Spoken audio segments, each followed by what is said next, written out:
Good morning, Raptor Freaks. Lexi Otts here. It's Monday morning. We're doing a Monday moment, and it has to do with the RFF going to CEBL yesterday. That's right. Trucker Kaz in the chat yesterday said for Father's Day, my family got me tickets to the Ottawa Blackjacks versus the Niagara River Lions in CEBL action on Father's Day. And he went down. And we were talking also that morning with Fiercey. And Fiercey's like, wow, I'm busy today, but I really want to go. Well, guess what? Fiercey ended up getting tickets and going too. So we had a couple of Raptor Freaks at the CBL game in Ottawa yesterday. And that's fantastic. I really highly encourage. I know Kaz is here already. I don't know if Fiercey's here yet. But for you guys to share your experience at the game as much as you feel like you can or want to. Because you know what? As I said last week, doing a CBL stream last week, I want to put more Canadian elite basketball on blast, because what are we doing here? Straight goods or Canadian goods? Well, Canadian Basketball League is something we want to promote more and more and grow the sport of basketball in Canada and just get these markets more and more supported. You know, Winnipeg, you know, BC's, Saskatchewan, Niagara. You know, it's great that there's these teams in these regions so that people can come out and watch basketball at a somewhat professional level. And yeah, this is amazing. Like the game yesterday was very close from what I see. But I'm excited to talk about Ottawa Blackjacks with everybody today. Of course, that is the home team for Ottawa in the Canadian Elite Basketball League. So if you're interested in the CBL, well, you might learn something about it here today. And I'm really excited to hear from the firsthand accounts from our Raptor Freaks that were at the game yesterday. Yeah, exciting game. I want to see what they have to say about it. Also, we got all the other stuff on the channel, the classic card, the Instagram stories, and the ref report also for tonight's finals game 5. Yeah, so let's drop in. Let's go. Here we go. We got Trevor J first in, Commissioner of Fun. Trevor J, how are you this morning? Happy Monday to you, sir. I hope you had a fantastic Father's Day and that your sons, your huge sons, did a nice thing for you on your day yesterday. That would be awesome. That'd be awesome. I had a nice day with my dad, played some Scrabble, cooked him a steak. Yeah, I made a mistake on Father's Day yesterday. That's right. Here you go, Dad. Here's a steak by your boy, Lex. That's your boy, Lexi. All right, Trevor's saying it's not the stab in the back that hurts you. It's when you turn around and you see who's holding the knife. Man, that would be a shocker. You like somebody, you feel somebody stab you and you turn around and you look and, oh no, it's you, Fredo. No, why did you do this to me? You know that, yeah, it is sad when you see who it is who stabs you in the back. Yeah, I get this. This is interesting words of wisdom. It's a little dramatic. In my mind, I was thinking about it. I was like, man, what if that really happened to you? Like you really got stabbed in the back and you turned around and was somebody that you really thought loved you. And you're like, why? No. And you're like bleeding. That would be horrible. That would be absolutely horrible. Trevor J, thank you so much for the support you show for this channel day in and day out. This guy is as steady and solid as a rock, Bob Seeger. That's right. Like a rock. Oh, that's Trevor J. He's like a rock. He's here every day. Yes, I love you, Trevor, so much, man. Yeah, let's see. Trevor says Chicago Sky beat Connecticut Suns, and Angel Reese had her first triple double and 4 blocks. That is super impressive. I'm not gonna lie, that's very impressive. Angel Reese has been a lightning rod of good and bad from the WNBA in her first 2 years, and well, this is a good one. Triple double. That's very, very good. That's very, very good. I should go get the fantasy league up real quick because that's the one tab I forgot to do, and we can go over the results of our fantasy week and WNBA action in the Raptor Freak fantasy league right now. Let's see who won this week. Why is that not showing me what I want to see? Okay, here we go. Go back 1 week to match up week 4. I did beat James. Fiercey ended up beating MK. Pretty big too. Wow. MK is 500. Fiercey is 3-1 now. Fantastic. Trucker Kaz won his matchup to go even out his record against a very tough team that was undefeated. Kaz beat Kareem, who was 3-1. He was 3-0, and now he's taking his first loss to Trucker Kaz on Father's Day yesterday. Logical Raptors fanatic did get it in the end. He did beat JP's Reese's Nieces just barely by the end of Sunday. So good job, Mike, getting to 3-1 record. I hope you're running your team, Mike. Seriously, logical. And Cool Cat did win against Edmond to get her first win of the season. So now we have the week 5 matchup starting today, guys. So be ready, Trucker Kaz. You're next with me, old Lex, who's undefeated, 4-0 team. The only undefeated team in the league right now is this guy. So see if you can take me down, Kaz. It's going to be fun. I'm going to enjoy playing you this week. James will play Fiercey. Edmund's playing MK. Kareem's playing Mike. And JP will play Cool Cat this week. So those are your fantasy matchups and update on our WNBA Fantasy League, which has been a lot of fun. I'm really into it. I'm probably more into playing this WNBA Fantasy right now. And you can tell by the results I'm pulling right now that I'm really into it. I'm not messing around. I'm playing fantasy like I used to right now. So there's a couple of years where I'm like, yeah, I'm playing fantasy, but I just kind of let the team do whatever. No, I'm intensely playing this year. So I want to win. And Meredith, I'm not going to make this easy on you to three-peat. That's right. I'm not going to make this easy on you. That's right. Trevor's saying that the Phoenix Mercury beat the Las Vegas Aces also. And Atlanta Dream beat Washington Mystics. So good. WNBA action is fantastic. And I can't wait for it to come to Toronto with the tempo. We're so excited for the Toronto tempo. Kaz is here. Trucker Kaz, good morning. Lex and Raptor Free Crew, good morning, Kaz. I hope you had a fantastic time at a very close CEBL game. Yeah, that's so awesome. Trevor's saying Oklahoma City versus Indiana going down tonight. That's right. Back in Oklahoma for the game 5. And I've got your ref crew. I'll go over it in a second. Trucker Kaz is saying, great game yesterday with the Blackjacks narrowly losing by 1 point. The first quarter, they came out a little flat, going down by around 16. And in the second quarter, the Blackjacks made a comeback, and we're only, hang on, I got to keep reading it. We're only down around 5 at the halves. Third quarter was very even. Then the fourth quarter, the Blackjacks went cold. First star, Moore. Second star, Adele. And third star, Waterman. It was very intense at the end with the target. Very cool. So the target score was exciting because it brought up it amped it up, especially if it's like a 1-point margin at the end. I saw it was 90-89, right? I've got the box score here. I like that Trucker Kaz has given us stars of the game, which is very, very cool. The one name on this list that I was like, this guy is the only guy I know in all the names on here. Let me look at Kaz's stars again. He said that it was Moore, Adele, and Waterman. Okay. So I want to see. Moore was Isaiah Moore. He played almost 37 minutes. He got 23 points on 8 of 11 shooting. Yeah, that's pretty good stats. He also had a double-double. He had 16 rebounds. That's a fantastic game. Holy crap, that guy on the Ottawa was playing good. Adele, 34 minutes, 9 points. Didn't shoot as well, but he did get 11 assists. So he was the point guard for them. And then off the bench, Zane Waterman was 16 points on 6 of 11 shooting, including 3 of 7 from 3. So, yeah, interesting stats here. They're so close. This is the thing. Ottawa's record is like 2-5 or something, and Niagara is one of the top teams in the CEBL. In fact, they're the defending champions. We got to remember this. Niagara River Lions won the championship last year with the great 905 standout Omari Moore playing for them. He's played for River Lions the last couple of years, but he wasn't there yesterday because I found out that Omari Moore is going to the NBL just like David Johnson, and he's going to be playing over there this season. So he's on I think he's on a team called Phoenix over in Australia for this season. Omari Moore, former 905 Raptor Omari, and Niagara Lions champion from last year. The name on the sheet that really kind of spoke out to me was Antonio Davis Jr.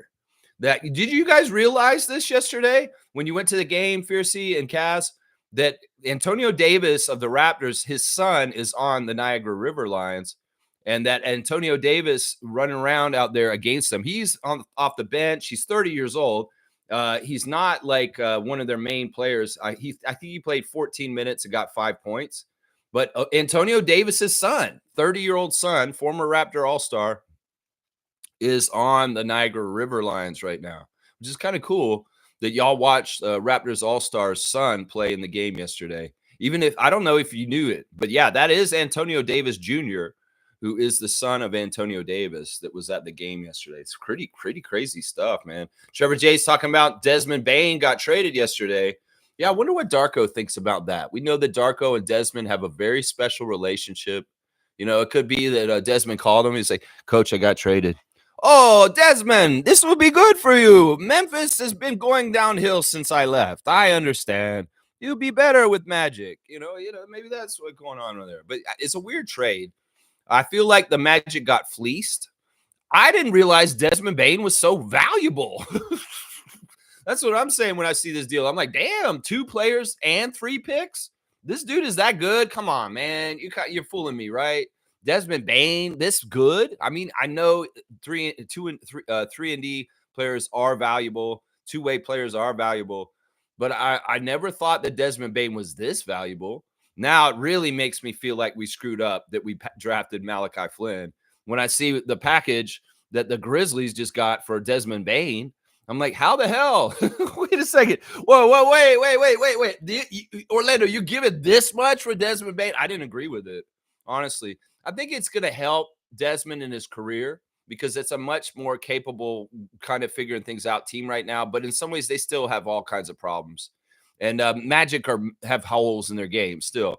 This will help Cole Anthony because Cole Anthony is spinning his wheels in Orlando and just not getting anything done. KCP is probably hating this completely because I'm going to say this right now. The Memphis Grizzlies are a mess.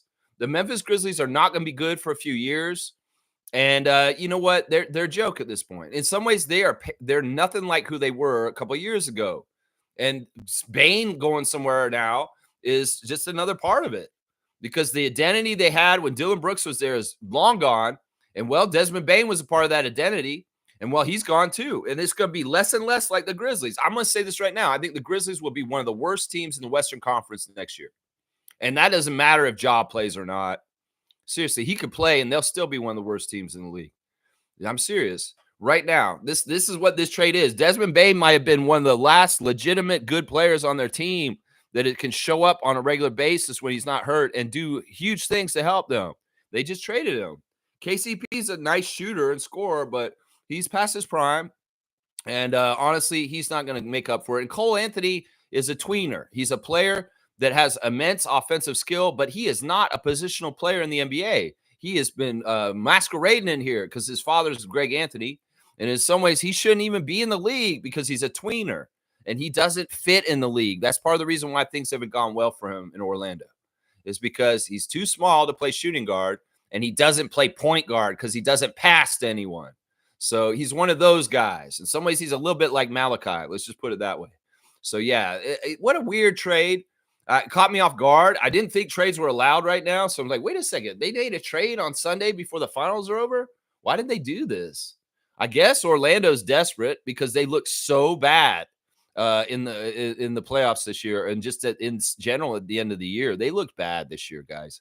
The Magic have regressed. They have not gone forward. And both of these teams are bad teams at this point, Magic and Memphis. People can say, oh, no, the Magic are great. They've got Paulo. They got Franz. Y'all are not put together right. Your team is lacking things, and y'all have shown it with the results of what y'all have done. So, yeah, it's crazy, man. That's crazy. Yeah, let's see. Kaz is also saying, my wife's favorite player was Waterman and Moore. Overall, I highly recommend anyone to go and see a CBL game. So much fun. My son loved it as well. The cool thing about it is that it is really like a party. Like Fiercey shared a video on Discord of being at the game, and it was before the game started. And I saw like strobe lights and lights pulsing and music. And like it was like it looked like a party before the game. Like it literally looked like there was a party going on in there with the lighting and the music and stuff like that. So they really do kind of market CBL with influence from Scotiabank Arena in game ops and making it feel like a party. And that's smart. I mean, that's one of the things that's made it very successful with the Raptors. You know, in some ways, the Raptors were innovators for this in the NBA because, in the very beginning, John Batove wanted it to feel like a party. He'd say, let's get celebrities in here and let's make it kind of a feel to it. And well, the Raptors have really mastered making the in-game arena experience like a party, and the CBL takes influence from that. That's pretty cool. I love that all y'all had a good time, and that it was fun for the whole family. Everybody found fun in it. That's awesome. Your son loved it. Awesome, man. Cass, I'm so happy to hear that you guys had a good time at the Ottawa Blackjacks game. So listen, Canadians across the country, find your CBL local market and support your local CBL team, because it's fun. You're in Saskatchewan, in Saskatoon, and you want something fun to go do. Well, you got a pro basketball team in Saskatchewan. Go watch them. Go watch them in Langley. Go watch them in Winnipeg. Go watch them in Niagara and Ottawa. That's right. That's right. Good stuff. I love hearing about the fun that you guys had yesterday at that game. Amit Gaming has returned, guys. Wow. Wow, very honored to have our season 3 Raptor Freak trivia champion from last year back in the chat. Your name is right here, Amit, on this trophy. And this trophy is going to get a new nameplate added onto it very, very soon. And I have it. It's right here, guys. There you go. You can see it right here, guys. I'm going to apply this after the season is over. Smooth Brown Man has run away with it and got it this year. He's going to be the 4th name added to the trophy. Underneath G for right here, G's there. Former commissioner of trivia, David Saborn, in the middle there. We got to honor David. David gave me this trophy. David was a very philanthropic Raptor freak who gave so much to this channel, and I appreciate him for it. And David, I did get the new nameplate for Reggie to be added to the list and go on there next. So yeah, I will ceremonially put that nameplate on there when the champion is given to the NBA champion, Larry O'Brien. But Amit, wow, I'm so happy to see you here. We have wondered how you've been doing. We've really been worried about you in a lot of ways, but we are very happy you're here, man. Hey, everybody, long time no talk. Hope everybody's doing well. Sorry I haven't been here in a few months. Sophomore year of high school has been a little bit hectic, especially as late. That is totally understandable. You're a young man who has everything ahead of you in your life, man, and you need to work on what is important right now. And sure, you can show off your amazing acumen and genius in Raptors trivia, but in some ways, I don't know how far that'll get you go in life. So we need you to go to school and do what you're doing, Amit. You're in a very crucial age that you've got to take care of the things that are important right now. But you know what? I'm going to say this right now. The first thing I'm going to say to Amit here is I'm just glad you're okay. I know that even in the last 2 weeks, things have amped up around your region. And I'm so scared in some ways for that region because of the escalating tensions between Israel and Iran. And this is not a good direction that things are going. There's been a lot of stuff that's kind of gone crazy since we last talked, Amit, especially in the United States. So God bless you, and thank God you're okay. And we totally understand and know this, Amit, just like a family or a friend. We're always here for you if you want to come back and be around. You're an honored Raptor freak who's been there for us in all kinds of ways, and we appreciate you, man. And you're one of the few names on that trophy over there with G and David and soon to be Reggie. So yeah, I'm so happy to see you, man. I really am. A lot of us have been wondering about how you've been doing. People come in and ask all the time, where's Amit? How has he been doing? We wanted to know how you were. And I'm so happy you came back and said hi. Are you going to come to Global Jam this summer? I know you try to come to Global Jam in Toronto every summer. If you can, that'd be great. That'd be great. Let's see. Trevor's saying, Amit, welcome back. Hope you're keeping safe in your country. Yes. Yes. And there's weird, crazy stuff going on over there. It's not good stuff. Amit's saying, I'm safe here for the most part. I have a flight to Toronto next Tuesday, which I'm guessing will not be taking off, which is what I am more worried about. Yeah, it's dangerous to fly in the air around that region of the world right now. They're telling Canadians here not to fly to Israel right now because there is a danger that your plane could get shot down.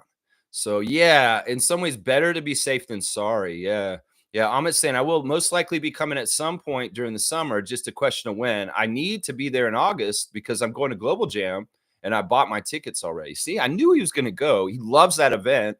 And yeah, it's going to be just as big as bad as ever. It's going to be awesome. There's going to be a lot of, I think that they're expanding it to more days this year. So it's even more like days to be here. And I know, of course, Amit wants to come and see his grandfather. So yeah, I really hope that things clear up by that time in the months. I don't know what's going to happen though, and Amit can safely come back to Toronto to go to Global Jam, which is very much an annual occurrence of what he likes to do. It's a great event. Man, I hope you get to have it happen. Yeah, Trevor's saying, wow. And Smooth saying, hey, Amit, relieved to see you. Thankfully, you're okay. Yeah, see, this is the thing. You guys are in a small group, a small group. It's going to be Raptor Freak Trivia Champions. And we're only going to have 4 soon. And, next year, we'll have to see who gets added to the trophy next year.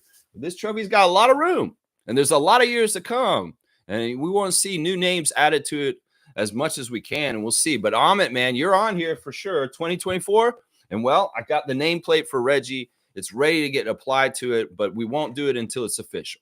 But it's very, very close to being official. That's right. Yeah, prayers to Amit, man, and thank you for coming back and letting us know you're okay, man. Nako's here. Good to see Nako the Nacho. Gerald, what's up, man? That Desmond Bain trade was a slight overpay. Yeah, wouldn't you say that? I think that maybe 2 players in the first round, maybe? That's what it seemed like to me. I mean, what? You saying 3 first rounds and a pick swap? Whoa, Memphis. Y'all running yourself to the ground on purpose? Like, what's going on here, man? What's going on here? Memphis running themselves to the ground and Orlando overpaying. What is going on here, man? This is crazy. You think the Magic's going to be better than the Cavs? You're crazy. You're absolutely crazy. No. The Magic have serious fundamental problems with their team. This is what they got exposed for last season. In some ways, the thing that we learned about the Orlando Magic this last season is that Franz and Paulo don't work together because they have too much of the same of each other and not enough of other things that they need. There's certain things about the Orlando Magic offense that are not good. I'm going to say this right now. And that's part of the reason why the Raptors swept the hell out of them. Like, we beat them pretty bad this year. I think they beat us once, and we beat them 3 times. And also, that's part of the reason why they are not built to go to Larry O'Brien. So I am completely disagreeing with you, Gerald, on this take. The Cavs are a way better team than the Magic. And the Magic are not coming up this year. They're not going to be doing like what the Pistons did this year. No, they're not. Because honestly, I've seen that they have fundamental issues with their team.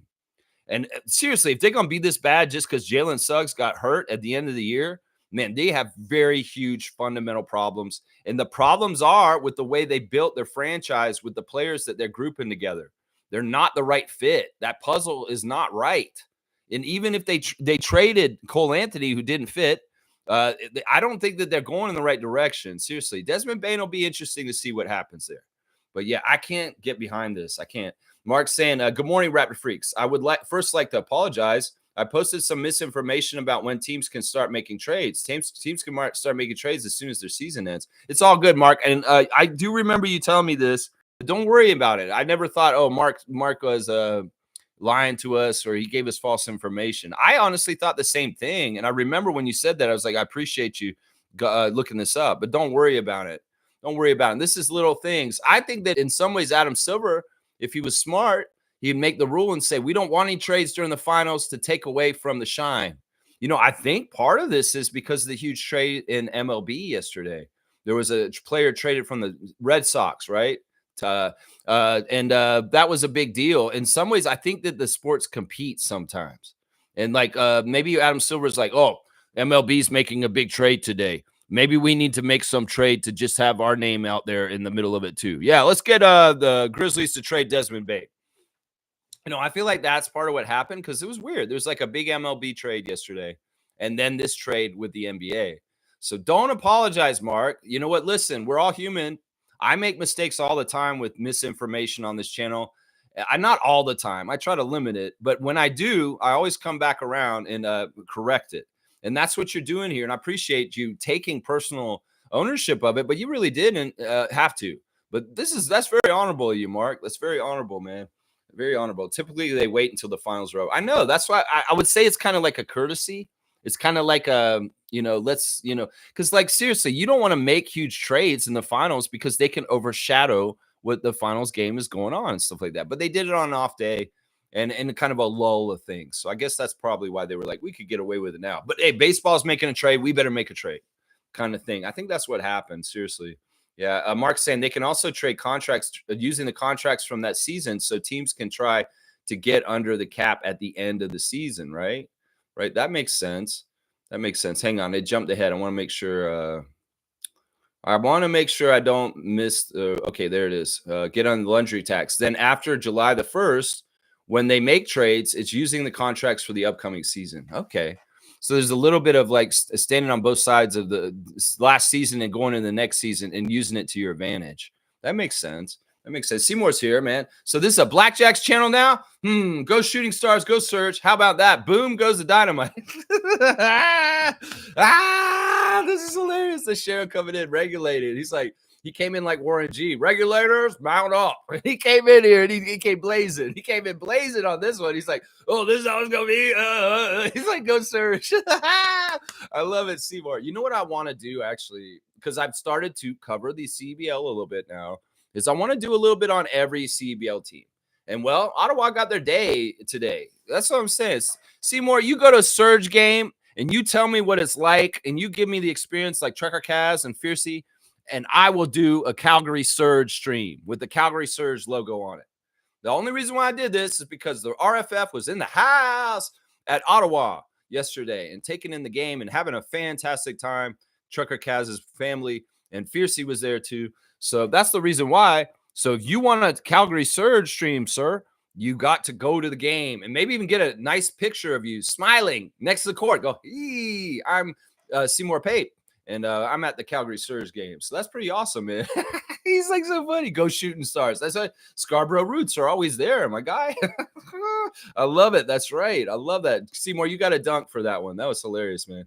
Mark's saying, I'm surprised that the NBA would allow trades during the finals, though. I know. They shouldn't do that.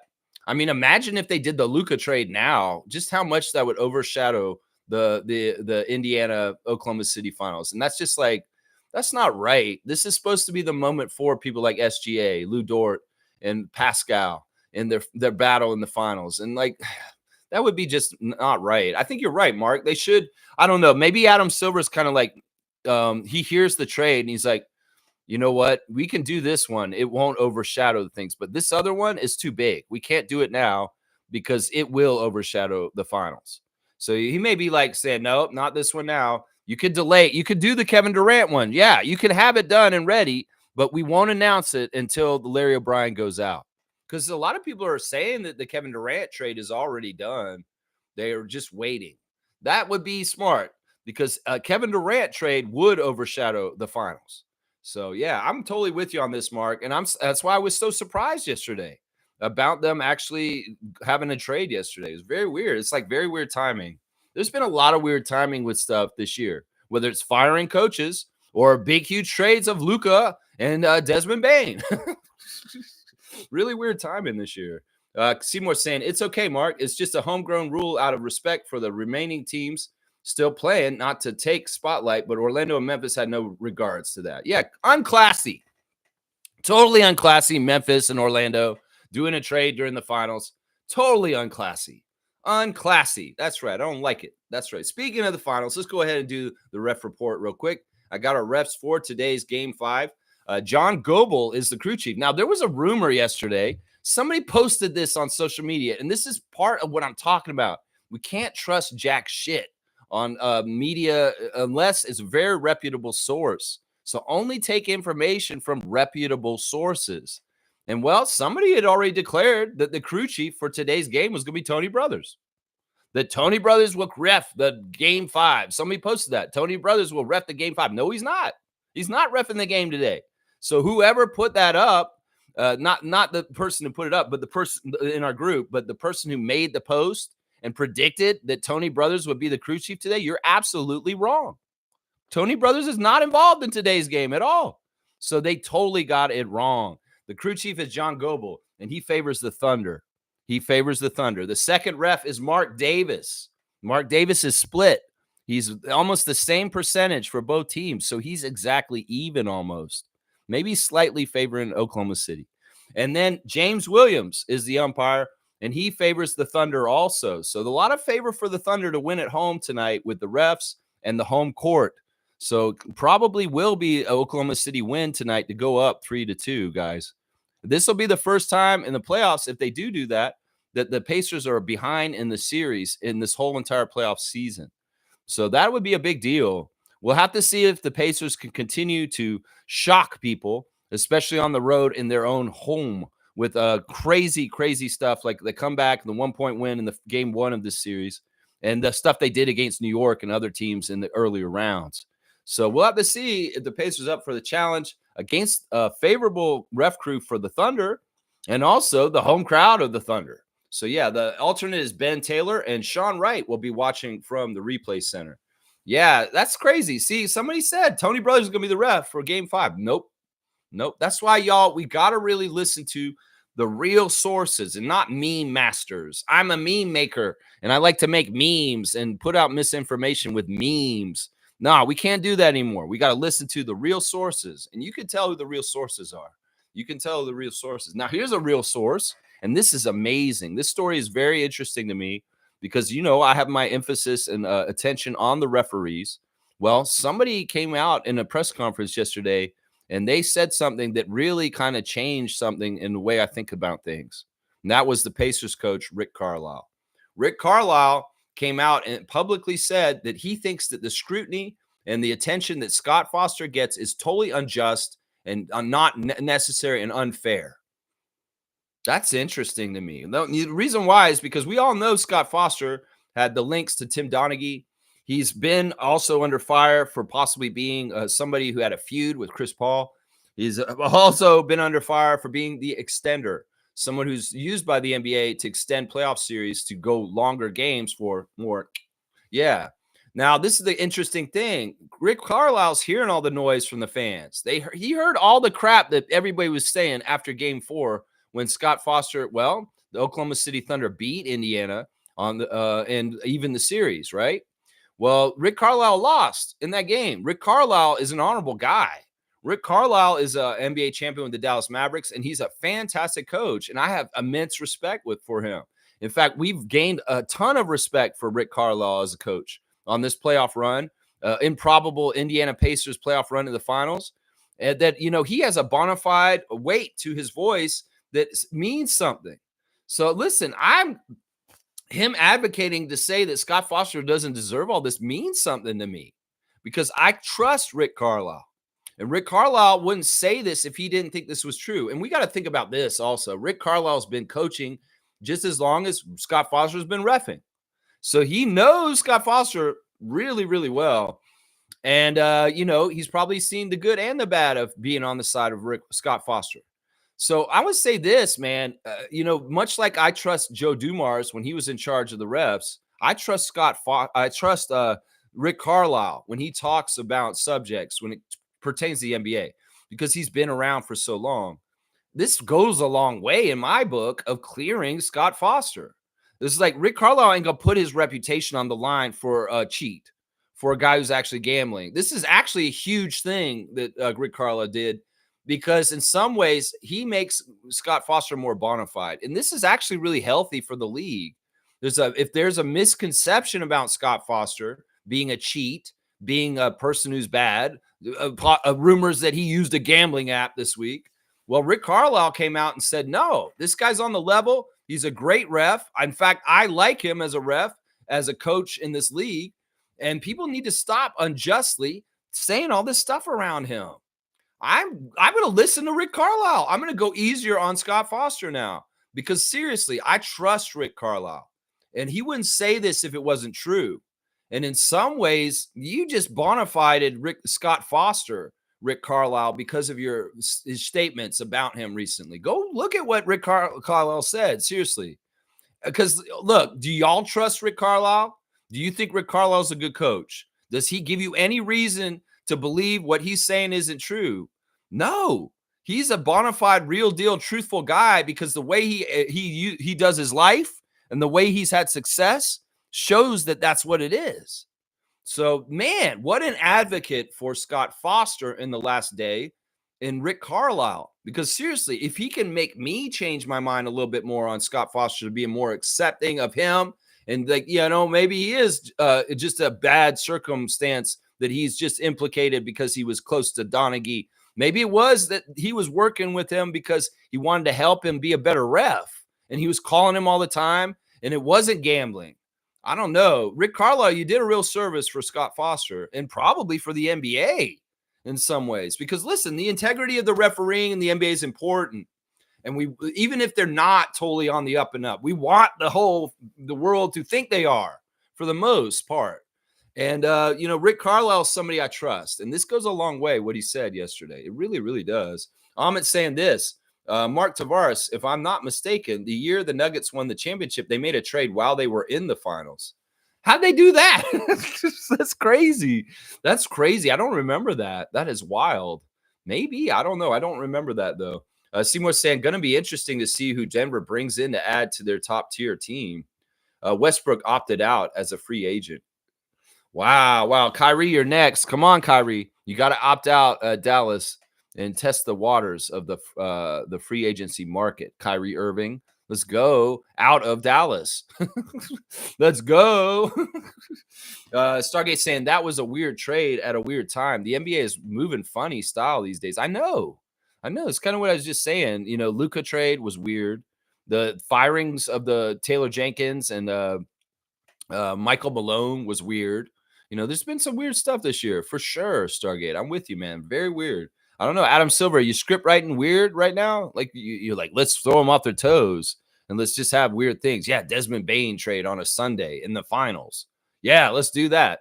Weird. Why? It's crazy. Fiercey is here. Good to see Fiercey. Good morning, fam, and happy Monday. Fiercey Jr. has a crucial science exam this AM, and when she announced she was going to a study group from 2 to 6, I was like, I'm going to that game. That's what happened, huh? So she had to go study with a study group, and you had some free time, so you're like, I'm going to the game. And so she went down to Ottawa Blackjacks and watched them play a very intense, close game that was decided by 1 point. And the defending champions ended up winning it. Niagara River Lions. Wow. With Antonio Davis Jr. So cool, man. So cool. Welcome back to Amit Gaming. That's right. Game recognizes game. And Fiercey and Amit were fierce competitors in trivia last year. That's right. Yeah. Amit saying, thank you, Fiercey. How are you doing? I love that. Yeah. And Stargate saying, Amit, wow. Welcome back, young buck. We were worried about you. There you go. High school's busy. And, I feel so honored and privileged that Amit has spent time with us on this channel. I know in some ways I'm that old dude, and I'm not totally the coolest or hippest guy, although I'm kind of funny. I try to keep up with stuff. But, Amit is a young man who's getting into his life. And in some ways, high school becomes a whole other thing. I know when I got into high school, I started shedding old things that I used to do because I'm like, yeah, I'm too old for that now. I'm just glad that we're not part of that. And he's saying, yeah, no, Raptors Freaks are cool. And I enjoy the channel because I'm a huge basketball fan and I love the Raptors. And I know that watching Lex and being around the Raptors Freaks is going to get me the information I want to know. And I think Amit's a smart young man for knowing that. But yeah, he could have easily said, no, these guys are old and they're weird. And I'm out of here.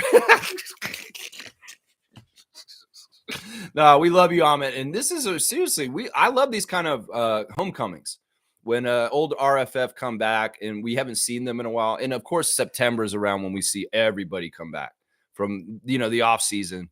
A lot of people will take the off season off from this channel, but then they'll return when basketball is back because they want to hear all this stuff while we're playing. So yeah, this is awesome, man. Mark's saying, I hope everybody had a great weekend. The weather was fantastic. I hope everybody got to spend time with loved ones, friends, and family. And just got to do some fun activities. You know what I'm saying? I was out in the garden with my mom yesterday, and it was just really fun to spend quality time with her, like planting plants for her in the garden and kind of getting things set up. And in fact, I'll do the birthdays right now. It's my mom's birthday today. So I want to say real quick, a happy birthday to my mom. I'm going to sing her happy birthday real quick. Happy birthday to mom. Happy birthday to mom. Happy birthday, my dear mom. Happy birthday to mom and many more. Yeah, and also it's birthdays for the Raptors. Alex Len of Ukraine, his birthday is today. He is, let's see, how old is he? He's 32 years old today. Anthony Carter, former Raptor Anthony Carter. He's the father of Carter, who's in the league now. He is 50 today. So happy birthday to former Denver Nugget and Raptor Anthony Carter. And also turning 50 today, Mamadou Jai, former Raptor from Africa, is turning 50 today. So those are all your June 16th birthdays. Alex Len, Anthony Carter, Mamadou Jai, and my mama. Mamadou and my mama. So yeah, it's my mom's birthday. Yeah, it's always like my mom's birthday and Father's Day at the same time. So we're gonna go out tonight and we're gonna go to the Keg and have a nice dinner at the Keg. Straight goods on Canadian goods. The Keg for all the occasions, special occasions. Go down and get a steak at the Keg. That's where we're going. We'll go there tonight. We were gonna go there yesterday, but we figure Father's Day is gonna be crazy in there. So we'll just go on mom's birthday, the day after on a Monday night when it's not so crazy. And we'll go tonight. Yeah, we're gonna go tonight. That's right. Mark's saying, Amit, really? That's crazy. Yeah. Listen, you live in Israel. It's a war zone in some ways. I mean, I know the stuff that's happening in Gaza is really messed up. The blockade is horrible. Famine is not nice. But, there's now a nuclear threat and some weird stuff going on with Iran now where it is really kind of scary. Things are escalating a little bit. And with the president being Donald Trump right now, the fake president, this is scary because we'd like to have a very strong leader in the United States during all of this, but we don't. We have a corrupt felon who shouldn't have never been president again, ever again. And well, at least he had a sad rain on his parade kind of day on Saturday where nobody showed up and he looked like a loser. Totally looked like a loser. Totally. Yeah. Kaloy's here. Good morning, Lex and Raptor Freak family. Happy Monday. Happy Monday to you, Kaloy, and happy Monday to Santino. I hope you had a fantastic Father's Day, Kaloy. Amit's saying, Stargate, I've been so busy with school this year. I miss being in here. I'm okay. Trying to stay as safe as I can. That's the number one priority. And also your school, obviously. And we're a side mission. You can get that bonus mission. You did the bonus mission last year. Your name's on the trophy. But yeah, I love seeing how you competed to get your name on there. Seriously, you were overpoweringly good. And well, maybe you'll have more time in the next year and you can pop in and play some Trivia Tuesdays with us. We're going to be doing them every Tuesday for the rest of summer. So yeah, tomorrow, Amit, will be maybe one of the last ones for this season. If you want to play just for fun, you should come in and play with us for Tuesday Trivia. Yeah, because you're a legend on Tuesday Trivia. You definitely are a legend on that. That's right. Seymour saying, I had my first CEBL with shrimp, scallops, sausages, turkey, and surprisingly gator. Yeah, I had gator. My boy is from Shreveport. He added it without telling us. I thought it was chicken. Oh, that's not right. He didn't tell you were eating gator. Did you have a weird reaction? What? You made me eat gator? Whoa, whoa. I used to eat gator every year when I went to Florida State because the Seminoles like to beat the Florida Gators. And as a symbol, I would go to the restaurant and get buffalo gator. Yeah, they buffalo it up just like wings. It's really good. And you're right. It is just like chicken. Yeah, the gator meat is a little bit tougher, but it's very tasty. And there's nothing wrong with it. This is cool. Seymour, you were at a live one. If you're getting these kind of foods out in Alberta, oh my gosh. Yeah, that sounds like that was a good time you were at. Your Texas friend? Yeah, or a Louisiana friend? That's good. That's good stuff. So how you like the gator, huh? I miss eating some gator. I do. You can get it in Florida real easy down there. Yeah, you can. Yeah, Mark Tavares is saying big win for Calgary Surge versus Scarborough. Yeah, there were a couple of games yesterday. They had 3 games in the CEBL yesterday. And Niagara beat Ottawa, and Scarborough Shooting Stars were playing, and they had a game. And where is it? Let me find it here. Sunday, June the 15th. Yeah, Surge beat Scarborough 94 to 82. 94 to 80. And Calgary is now 7-2. They're one of the top teams in the CEBL.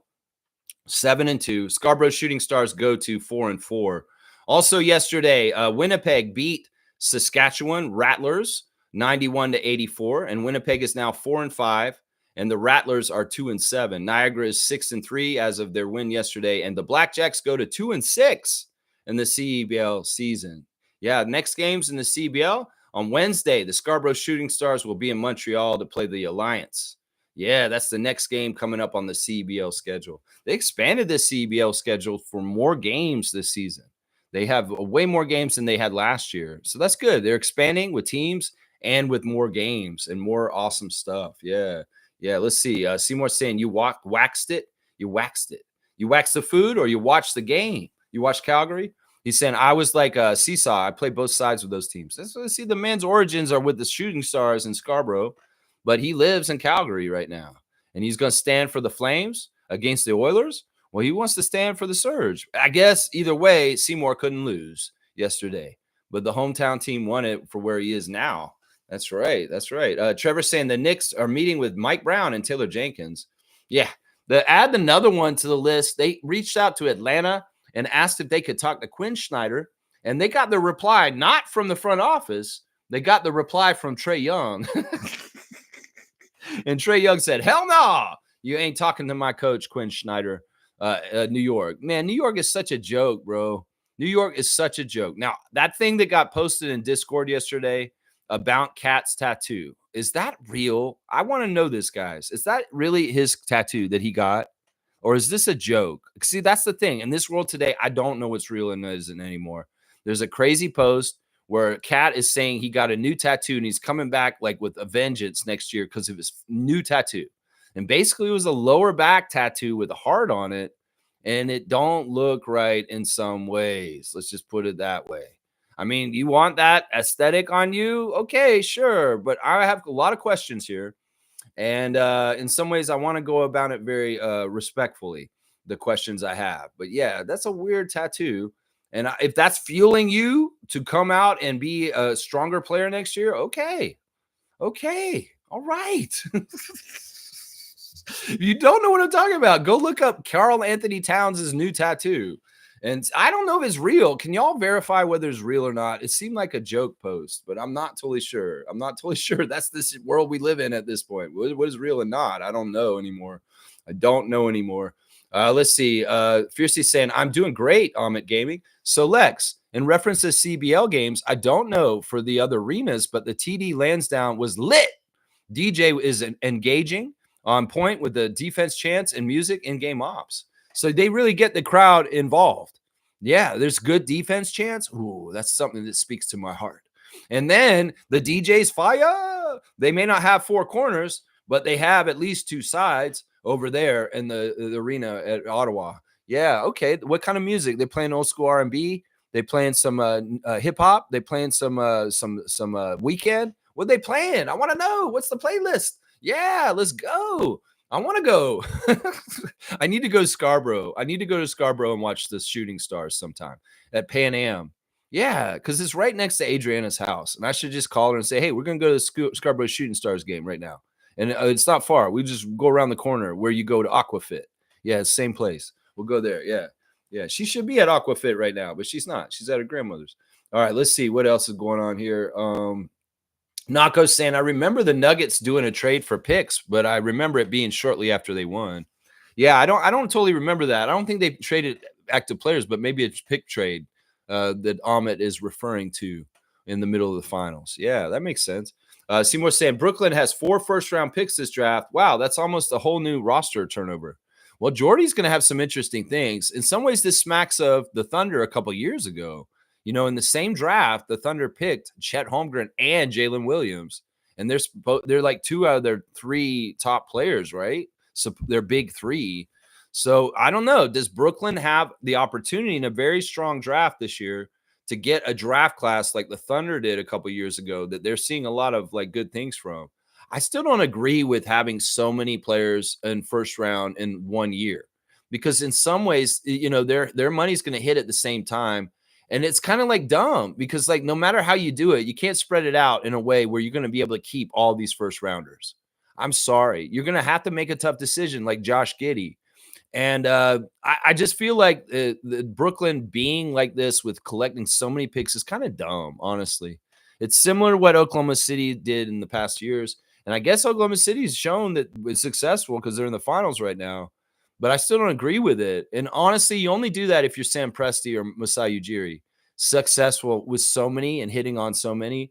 I would say right now, Brooklyn's likely to fumble at least 2 or 3 of these picks that are in the first round for them this year. I do think that they'll fumble a couple of these picks for sure. They will be busts.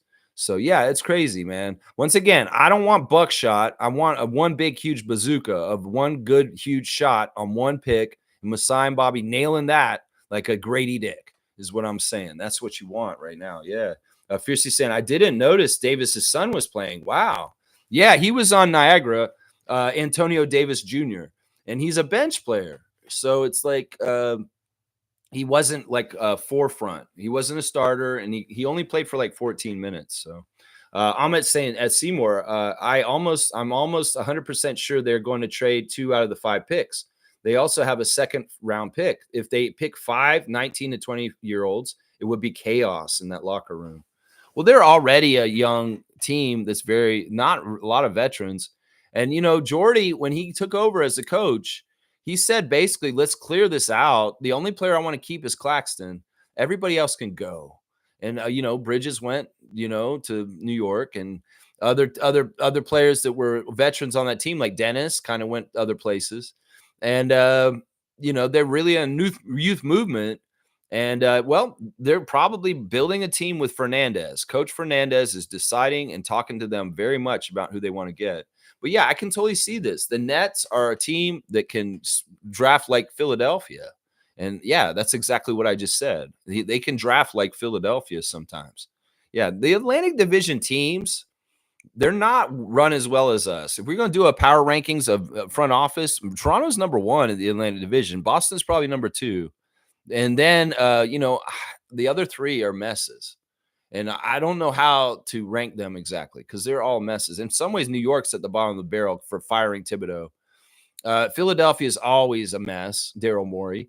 And, Brooklyn's right in the middle, maybe a little bit worse than the other ones, but we'll see. Maybe Brooklyn will have some good things happen to them in this draft. We'll have to see. But I agree, Amit. That's too many guys in one class in some ways. I mean, if you're going to have that many, they can't be first rounders. You could do it like we did last year with an undrafted, a very, very late pick in Shamshay, and like 3 of the picks are second rounders, an undrafted and 1 first rounder. That's a 5-man rookie class. But the money will hit different on them than like 4 first rounders and 1 second rounder. The money hitting on that with the Nets. I think Amit's right. They're going to do a trade somewhere in there. There may be a draft day trade with Brooklyn. I'm betting there will be. Mark saying at Seymour, Surge were a bit shaky to start, but glad they pulled away at the end for the win. Fun game to be at. You were at that game too? So, Mark, you went to the Surge game. See, there we go. We got RFF in effect at CEBL right now. Man, I better get down there. I better find out a Scarborough game that I can go to soon because I want to go and partake of the action. I want to go to a CEBL game. Yeah, let's get that enthusiasm going. Oh, wow. Mark was at the Calgary game. Awesome. Nago saying, bear in mind, those picks are mid-firsts. That doesn't matter. It's still first round, and the money is different for first and second. So, I mean, they're not top 10. You're right. But still, I mean, there is a top 10 pick in there. They have the 8th pick, and that is going to be a big money thing right there. Yeah, I don't know. Either way, they're going to have to figure it out in today's salary cap. That's right. That's right. Seymour saying it, Almond. Hilarious, pure entertainment from our perspective. Okay. All right. There you go. Yeah. I like seeing these other front offices trying to navigate the NBA. Yeah, they're hilarious. They are hilarious. Nico Harrison. Funny. All right, let's keep going. Let's see. Seymour saying Calgary deserves it, people. Have no clue. The new culture of this city is like 95 Toronto all over again. I love this. Yeah. Okay. So Calgary Surge are going to change the culture of Calgary into a basketball city. I want to see this. I want to see this, Seymour. It seems far-fetched with the Stampede and the rodeo people and Cowboys. But if we're going to do it, let's do it. We're coming up in Calgary, and there's more and more basketball love because of the surge. It's surging up. I love that. That's what I want to hear. That's right. That's what I want to hear. Nako's saying, oh, Grizzlies have to be rebuilding at this point. Oh, they're definitely rebuilding. That's why I'm wondering about Ja Morant. Like, what's going to happen with him? In some ways, it's like, man, what a loss on him. He was so promising. He should have been so much, but in some ways, he needs to get the hell out of Memphis. I don't know. Ja Morant has really mismanaged his career. And it's sad because he could have been so much in this league. But you know what? The stunted growth on Ja Morant's interesting. He really blames his crazy-ass reckless style of flying through the air and doing stuff like that. Like, he doesn't totally protect himself, and he's crazy. Like, in some ways, he is not long to be in this league for long, partly because part of his game relies on him being crazy and flying through the air, and he'll get hit out of the air and he'll hurt himself. It's such an injury risk. So, man, John Morant is such a weird player. I know on Raptors Reddit, I saw some people talking about how they want him in Toronto, and I'm like, I do not want him in Toronto. No, no, no. I don't care how talented he is. I don't care how much a high flyer he is. John Morant in Toronto is a horrible idea. He's on my no trade to the Raptors, no sign to the Raptors list. And we just don't need the headaches that he would cause on our team. Once again, really, really powerful, talented stars that do not have their head on straight, and they are doing real weird shit extracurricularly, are distraction from what the plan and what you're trying to be doing as an NBA team. And in some ways, you can directly point at John Morant for being the fall of the Grizzlies from being a strong playoff team in the last couple of years to being to where they are right now. Seriously, you can point at him. In some ways, the cautionary tales of Williamson and Morant are, if your players are flaky, your number one guys, your guys who are supposed to be your franchise face, well, your team will flounder, and it'll go through stuff that it didn't need to just because these guys are idiots. That's what it is right now. So it's like, I don't want John Morant coming here and screwing us up and getting in the way of our success just because, we don't want him here, Raptors fans. You don't want John Morant here. Seriously, you don't. Yeah, look at Fiercey's got the gator on the plate for Seymour. I love that. Mark's saying people forget that Memphis was a top 3 team in the West going into March. They may still have something up their sleeve. Were they that recently? I thought they were garbage most of this entire year. You serious? They were 3rd in the West at that time? They might have been. I wasn't paying that close attention. And they fell like that. Man, it's crazy. They really were a top Western team and a team of the future. This is the thing. Somebody asked this in pertaining to the Grizzlies. Well, what about Zach Edey? Seriously, if they're going to trade Desmond Bane like this, and it seems like John Morant era in Memphis might be over soon too, what will happen with Zach Edey? Will Zach Edey want to stay around in Memphis and be the cornerstone, the building block for their franchise?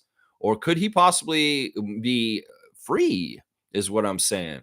Yeah, you know what I'm inferring here. Yep, that's right.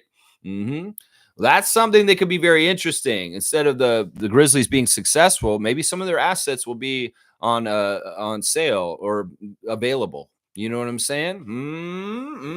So, in some ways, the demise of the Grizzlies, if we want to get young Zach to come home, this may be one of the ingredients that's necessary for that to happen. Seriously. Let's see. Roger Raymond's here. Hi, Raptor Freaks. I hope that you're having a great day. Man, I am having a great day. It's my mom's birthday, and Amit Gaming is back, and I'm so happy to see him because we've been so worried about him. Honestly, we have been so worried about Amit, and seriously, in the last couple of weeks, we've been like talking about Amit on the show, and maybe he saw it, and I was like, yeah, I just hope that kid's okay. That's all I care about, man. I just want Amit to be okay. That's all. When it gets right down to it, Seymour's got the eye candy love out. There you go. There you go. Smooth saying Orlando making this trade has decided to build around their existing core, all that draft capital. Wow. Memphis did really well to start a rebuild if they want. Yeah, we'll have to see what happens. I really do think they're going to be a bad team for a few years after this because they're going to be really reeling from the losses of key players that have been on their team for the last few years that were really kind of the characteristics or the mentality of the team. And that started with Dylan Brooks going to Houston.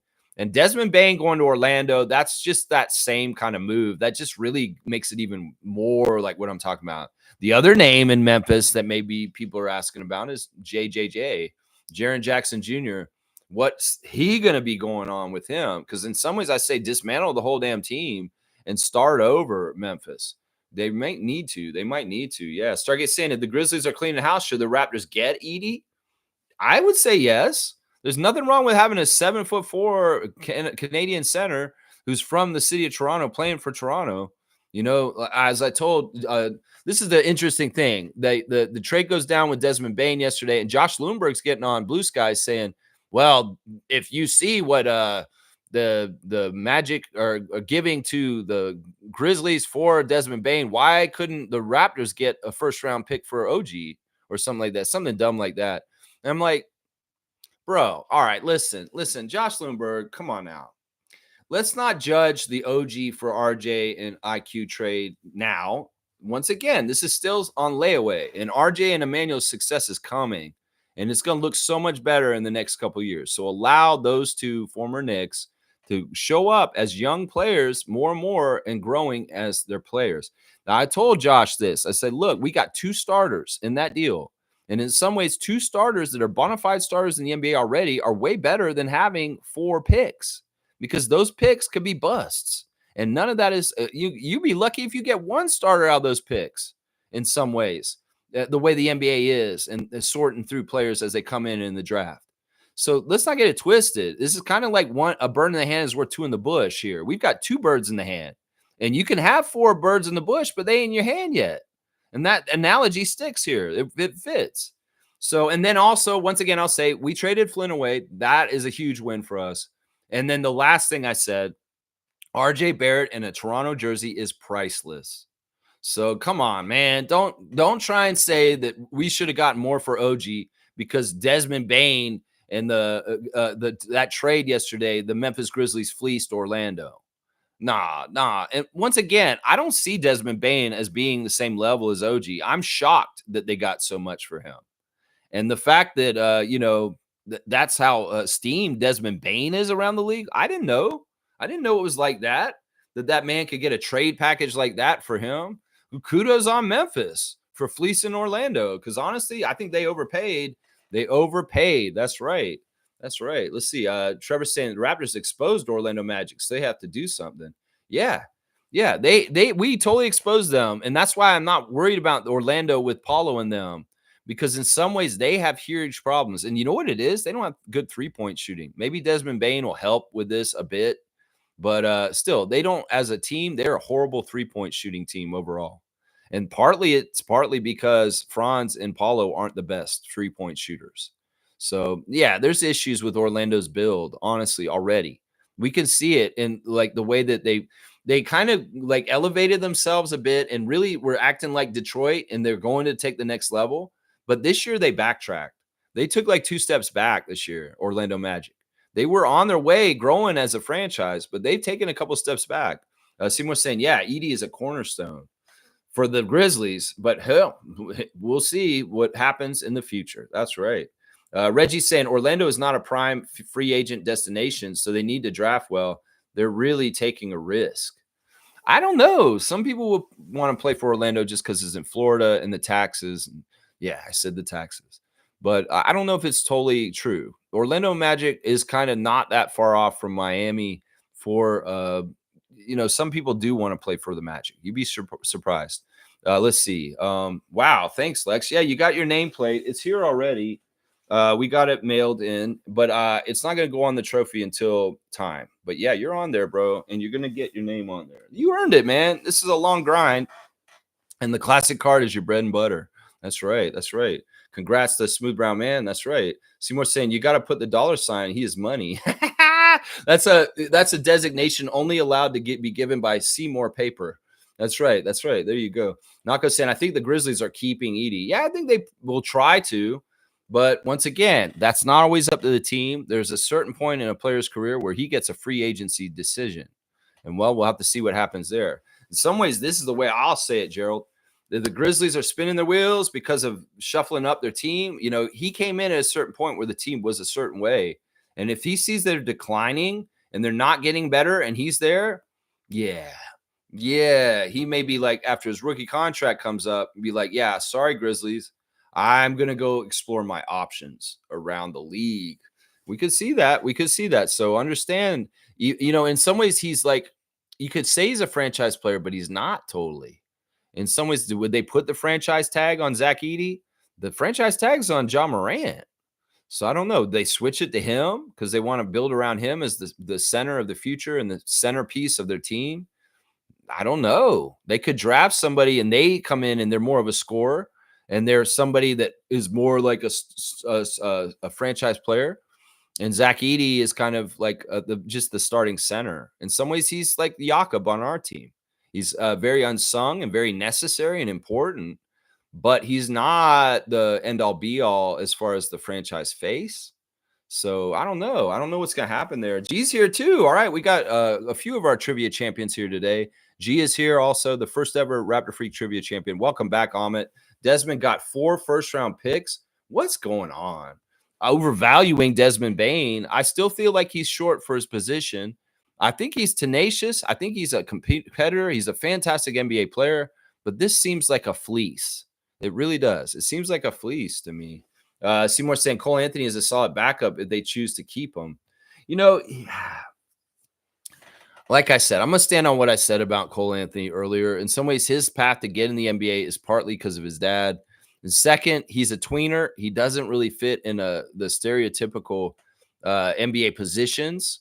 He's not a point guard, but he's too small to be a shooting guard. And Stunted Growth has a really good clip on Cole Anthony that came out in the last 2 months where he talks about why Cole Anthony has just not been as successful as he should have been in the NBA. You know what it is? Partly is that the only way Cole Anthony is helpful or good on the court is he has to score. And if he's cold and he's not doing anything on the court, he's a dead note, and they don't need to give him any minutes. So he has to absolutely be scoring. And part of the problem is he's kind of like Jalen Brunson. He has to have the ball all the time and run the offense through himself, and that starves everybody else. That's why he's a problem player in the NBA. You know, they talk about toxic asset with RJ. Well, in some ways, Cole Anthony's a toxic asset because he doesn't really conform to team play to help the team win because of what his specific needs as an individual are as a player. You know what? I figured out the whole label toxic asset on RJ Barrett in New York. No, they had it wrong. RJ Barrett was perfectly non-toxic. He was the part that was not toxic. The whole entire New York's Knicks media and fans and everything else, that was what was toxic when people were saying he's a toxic asset. No. You ain't going to say that my guy RJ Barrett was a toxic asset. No, look at yourself in the mirror, New York Nation. Y'all were the toxic asset the whole time. And you were just projecting your own self on Rowan Barrett Jr. Shame on you. That man's not toxic. He came to Toronto and he ain't toxic at all. No kind of way. Oh, his money is toxic? Nah, he's earned that money. That man's a badass. Y'all put it that way in y'all's team and your media and your fans. Toxic asset. No. Toxic fan base. Toxic media. Yeah. Turn it around and put it on them. yeah. I'm saying thank you. And Stargate saying, is it just me or does it seem like so many teams that have seen to have to consider tearing it down and rebuild, especially in the West? This is the interesting thing. It's so crazy. It really is championship or bust in some franchises. It really is. New York, obviously. Championship or bust. You didn't get the championship. You're fired, Tom. You're fired. You're out of here, bro. That's toxic there. In some ways, you know, the escalator ain't going to go all the way to the top every year for everybody. It only goes up all the way to the top for one team to get that Larry O'Brien. And, well, if you want to tear down all the progress that you made towards getting there and you're just one step away, you go ahead and do that and start over in New York, idiots. That's what I'm saying. I feel like this has been too much of an issue, like Milwaukee firing Budenholzer. There's too much like we want heads to roll when we fail, and it's championship or bust mentality. But honestly, if you were smart, you keep things together and kind of going in the right direction still, instead of like doing mini teardowns or complete franchise teardowns, which is crazy.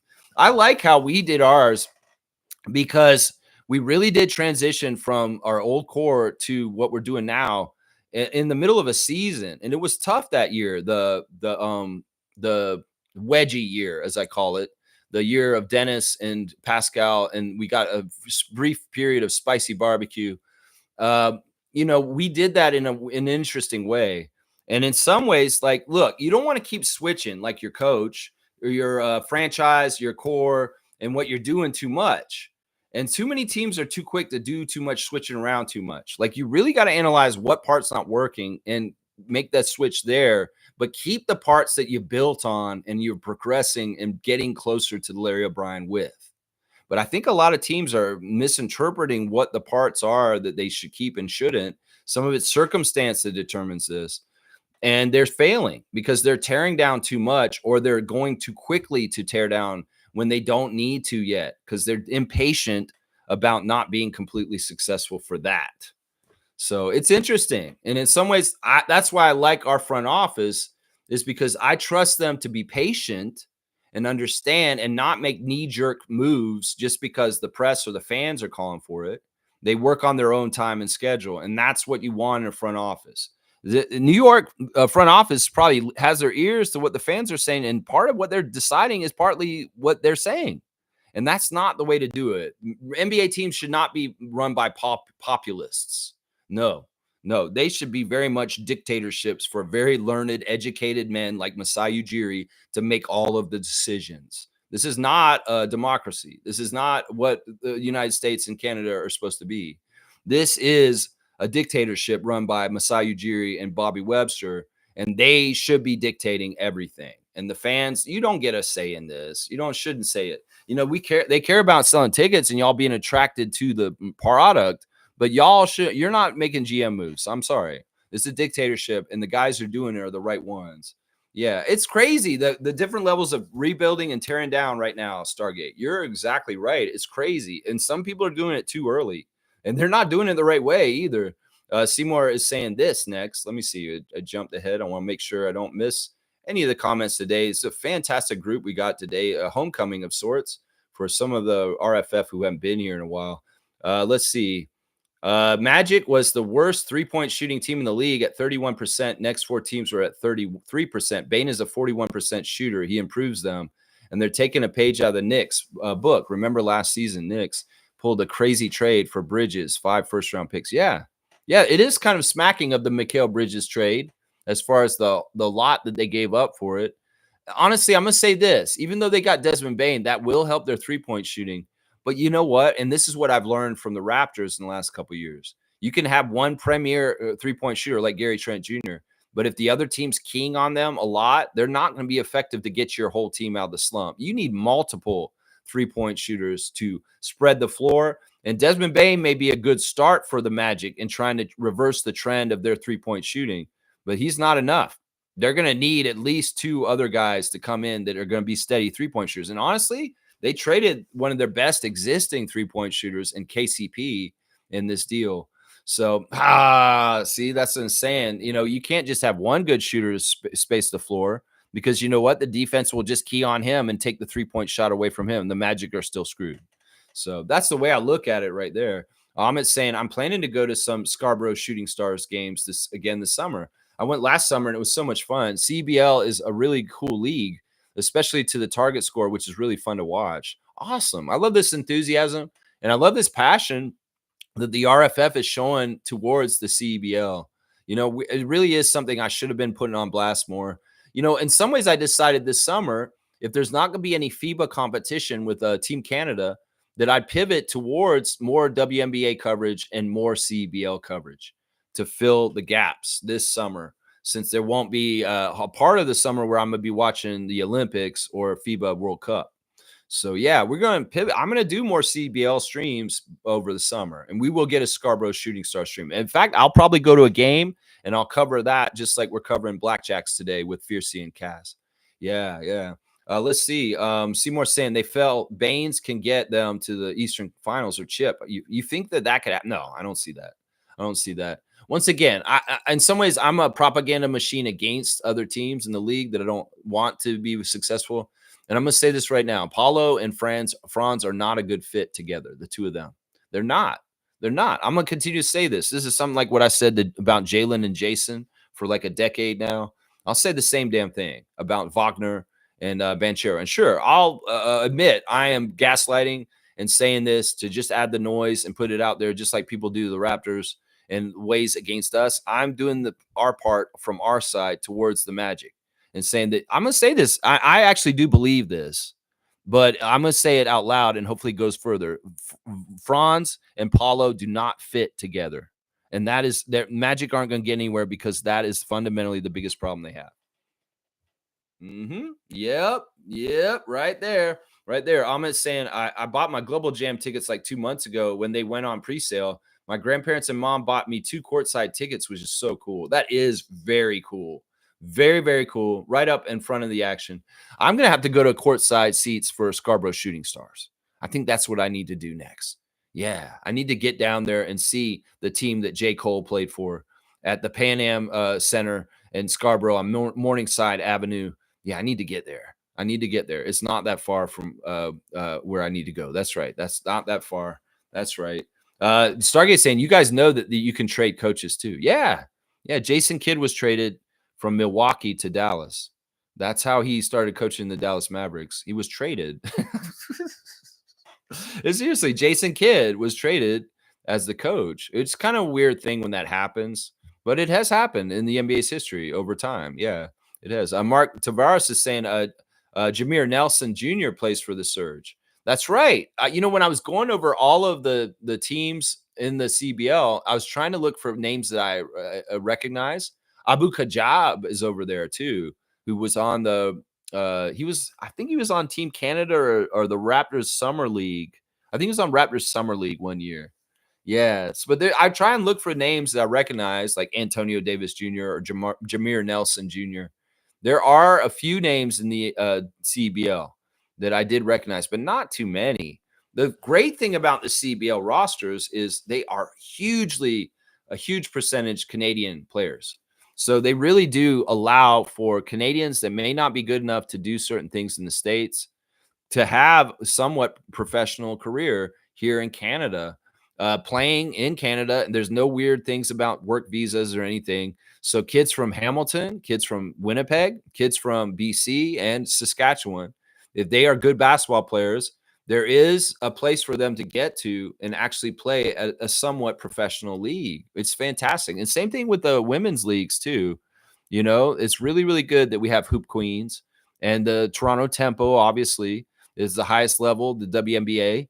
But there's women's basketball leagues too that are really awesome to be able to provide opportunities for young Canadian women who may not be able to play in the States or overseas, but are good enough to play basketball here.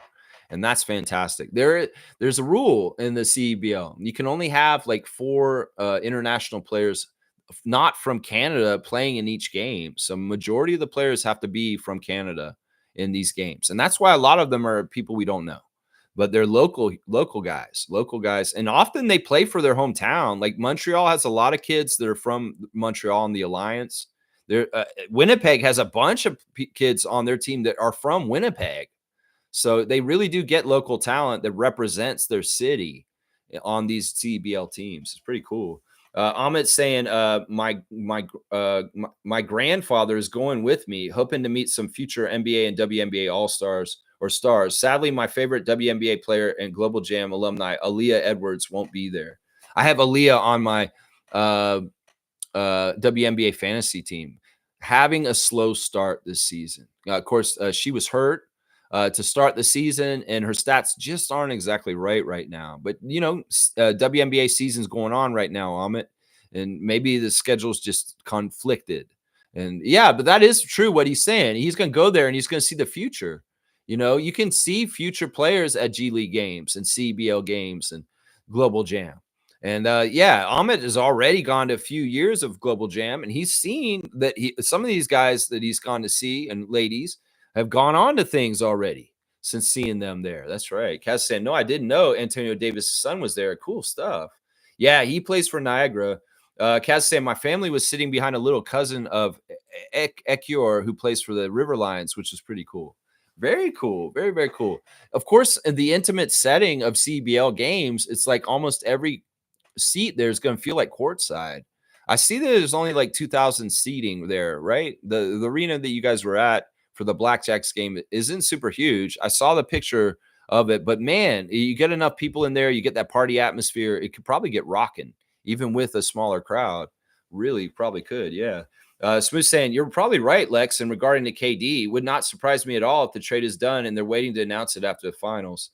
Yeah, because there's a lot of murmurs that the KD deal is done, and like people in the know, like other players are saying, yeah, I wouldn't be surprised if that deal's already done. But yeah, they don't want to overshadow the finals. I really do think they let the Desmond Bane one go through, partly because of the big MLB trade yesterday. And in some ways, these big sports do compete for attention and those kind of things. It could very well be that Adam Silver saw that trade coming with the MLB, and he said, we need to do the Bane trade now just to kind of take some of the shine off of this big, huge trade the Red Sox just did. Something like that. Nako saying, I don't think I'd see a KD trade as a big thing. KD seems to move a bit around. No, Nako, it is a big deal because he's a Hall of Famer. He's a top 75 player of all time. He may be washed a little bit for competing for a championship, as far as I'm concerned, but he's still a huge name. And if he gets traded, it's a big, big deal. And it will overshadow the part of it is that they will give these talking heads that don't stay on topic a real good chance to just distract everybody from the finals and just not even talk about the finals when they should be talking about the finals. There's been some criticism that the NBA and the media are not properly covering the Indiana Pacers right now for what they're accomplishing because of who they are, and they're just kind of like ignoring them. Think about the Raptors and their championship run and how we were treated afterwards. So if they did trade Kevin Durant today, it would completely overshadow the finals because all these idiots in the media would take that ball and run with it and fill up their airtime talking about Kevin Durant instead of the basketball game. That's why right there. Desmond Bane's not a top 100 NBA player of all time and somebody who's like very well known around the world like Kevin Durant is. So it would definitely overshadow it. Stargate saying, I disagree with my boy Rick Carlisle. Love him, but what Scott Foster did to Chris Paul's little son is borderline racist, like Carlisle, but it's a bigger issue. Okay. In some ways, yeah, that's an ugly thing, the whole story about Chris Paul and the son. Yeah, and I do remember that. I do think that Scott Foster is dubious. But I will say, in the whole case about Scott Foster, this is a very expert witness. It has taken the stand yesterday in his favor and saying certain things about him. In some ways, I like it because, you often wonder about the relationship between coaches and referees. They could be acrimonious. They could be very kind of like respectful. They could be very like, okay. And, I would say this, most of the coaches probably have problems with different refs. And some of the refs may be very friendly with some of the coaches. I don't know if Scott Foster now is going to give a lot of favor to Rick Carlisle because he vouched for him in public. That may be a ploy by Rick Carlisle in some ways to say, no, Scott Foster's great. What are you talking about? He's like, wink, wink. I hope we get some calls. In some ways, that's why this kind of doesn't come up too much. It's very interesting in the article, Scott. They're not talking about why Scott Foster gets scrutinized. They really dance around it. They won't say the words gambling. They won't say his connections to Donaghy. They just say that he is scrutinized for certain issues. They don't specifically come out and say it in the ESPN coverage of this.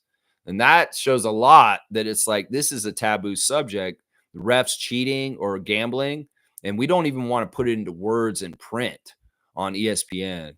So they dance around like not exactly saying what Scott Foster is accused of, whether it's the extending, whether it's the possible gambling allegations, whether it is the things with Chris Paul that Stargate's bringing up too. Yeah, you're right. That incident, if that is true, and I believe it probably is because I believe Chris Paul, that that is totally uncalled for what Scott Foster did in that parking lot with his car talking to Chris Paul's son. Yeah, that was totally uncalled for. But once again, Rick Carlisle is respected by me and trusted, and his word goes a long way with what he said yesterday. I don't totally trust Scott Foster, but this does go, in some ways, Rick Carlisle is smart because he's helping the NBA seem more credible and on the up and up by giving some of his credibility to a referee that needs credibility. And in some ways, that helps the overall NBA product be more believable that it's on the up and up. When somebody who's on the up and up, like Rick Carlisle, vouches for somebody like Scott Foster. So I think it's a good thing that he did. And in some ways, I will listen to Rick Carlisle because I do really respect him. And I will go a little bit more of giving the benefit of the doubt for Scott Foster in some ways. Going forward, I will. And you guys know I'm really watching these refs with a magnifying glass. And for sure, ref manipulation happens in games all the time. Scott Foster blew the whistle a lot in a certain period in the second half and disrupted the flow of the game. In some ways, that was very helpful to the Thunder. So think about it this way. In some ways, Scott Foster could have just railroaded the Pacers from winning a game and being up 3-1. Sure, because he's the extender, and they wanted 6 games at least in this series.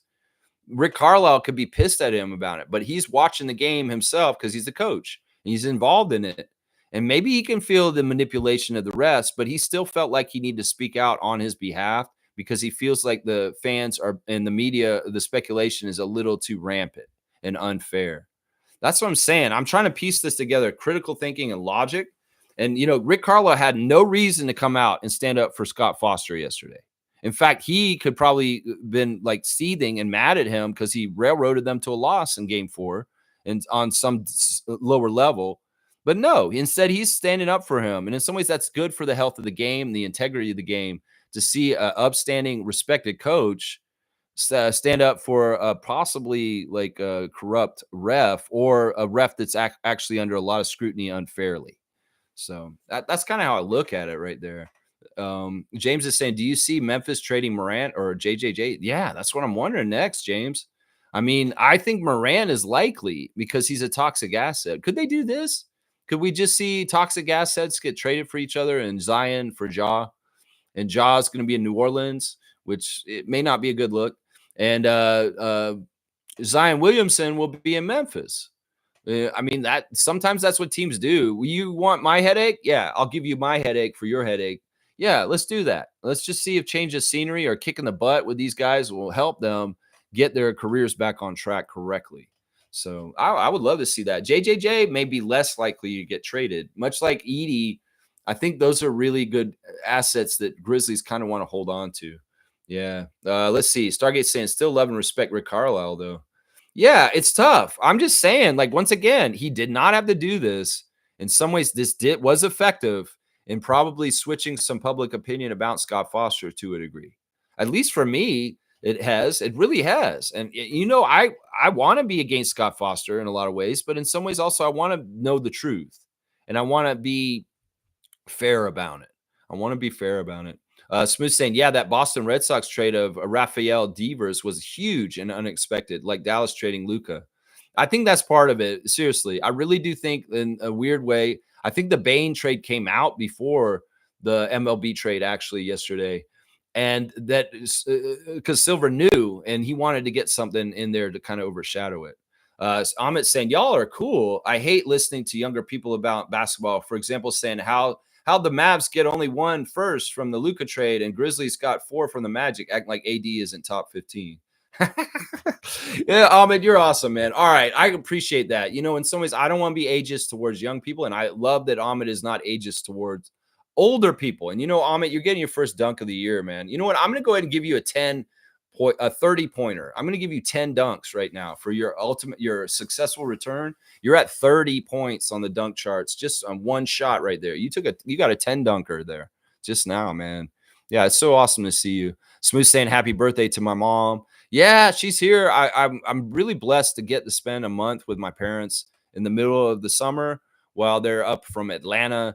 And we've been doing all kinds of fun stuff, like a lot of home remos on the cottage here, making it more and more improved all the time. We got some new windows in yesterday. I'm getting some doors put in, but they messed up the doors. They put them on the wrong sides of the house. And I kind of had to get tough with the contractor. Yeah, old Lex was a little stern. It was funny, man. I called them yesterday and I kind of did my, because in some ways I can act a little bit like organized crime. I've been involved in organized crime. And I know how my Uncle Tim, who I used to work with, talk to people to shake them down or just to get what he wanted. And I made one of those calls yesterday morning about the doors being wrong to the company, and they're going to comply with what I said, which is like, this is good. Cause it's like, you want to get what you paid for, right? Especially on a big contract or something. And if they don't come correct and they're kind of half-assing things, Lex gave them the riot act on the phone yesterday.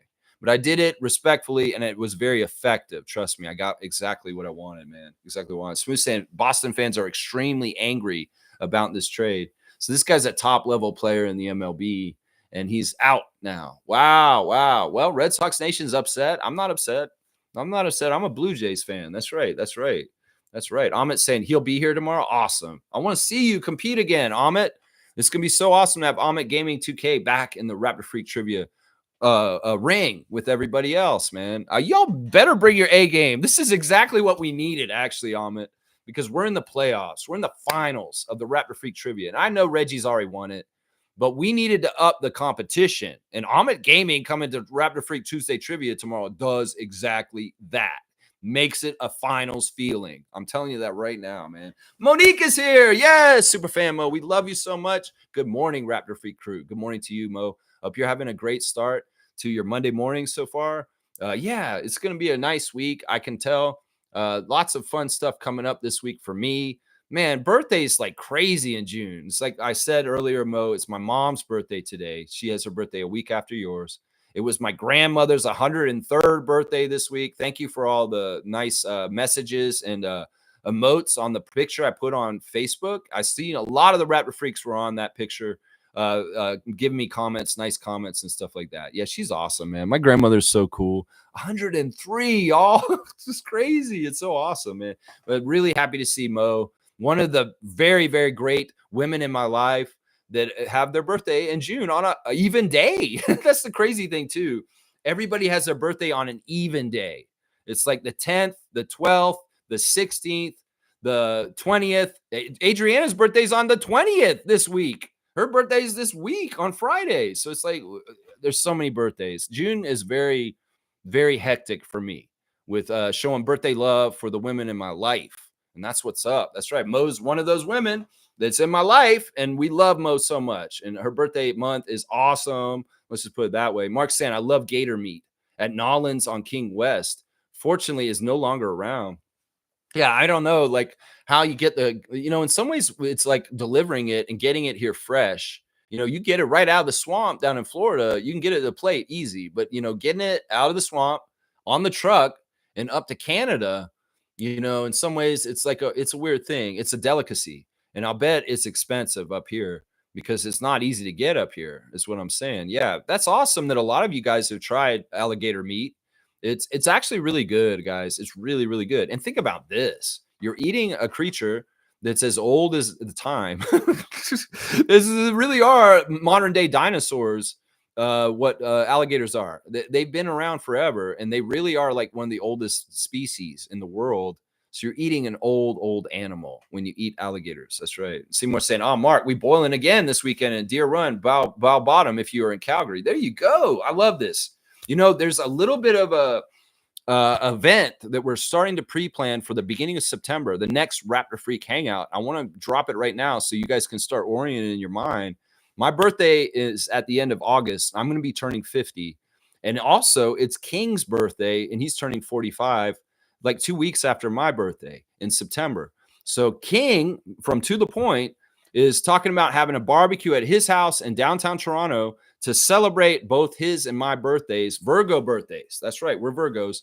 If you guys want to circle the first Saturday in September on your calendar, it looks like we're going to be doing a Raptor Freak barbecue at King's house, at King Brian's house, downtown. I think he's at St. Clair and Bathurst, somewhere around that area of the city. I'm not totally sure, but we're going to be looking at the first September Saturday to have a Raptor Freak barbecue at King Hussein's house, and it'll be a celebration birthday party for both his and mine birthdays.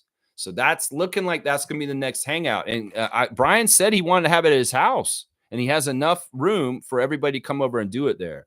So I'm excited about this. I'd love to celebrate my 50th birthday with the RFF. It's a big one. It's a milestone. It's my Admiral year. And in some ways, I'd like to ring it in with you guys. That's right. So that's what we're thinking. And Seymour might get an RFF hangout with Mark going in Calgary. That's what I'm talking about. Let's unite and have fun and eat good food and have nice drinks and just have a good time and hang out and socialize. That's what I'm talking about right there. Randolph is here. The great Randolph Phillips, one of our wise men of words of wisdom. Blessings, beloved Raptor Freaks, most informative gang. You may be late. Your plans fall apart, or you are so close to your goal but are stopped at the last moment. It's protection, not punishment. Wow.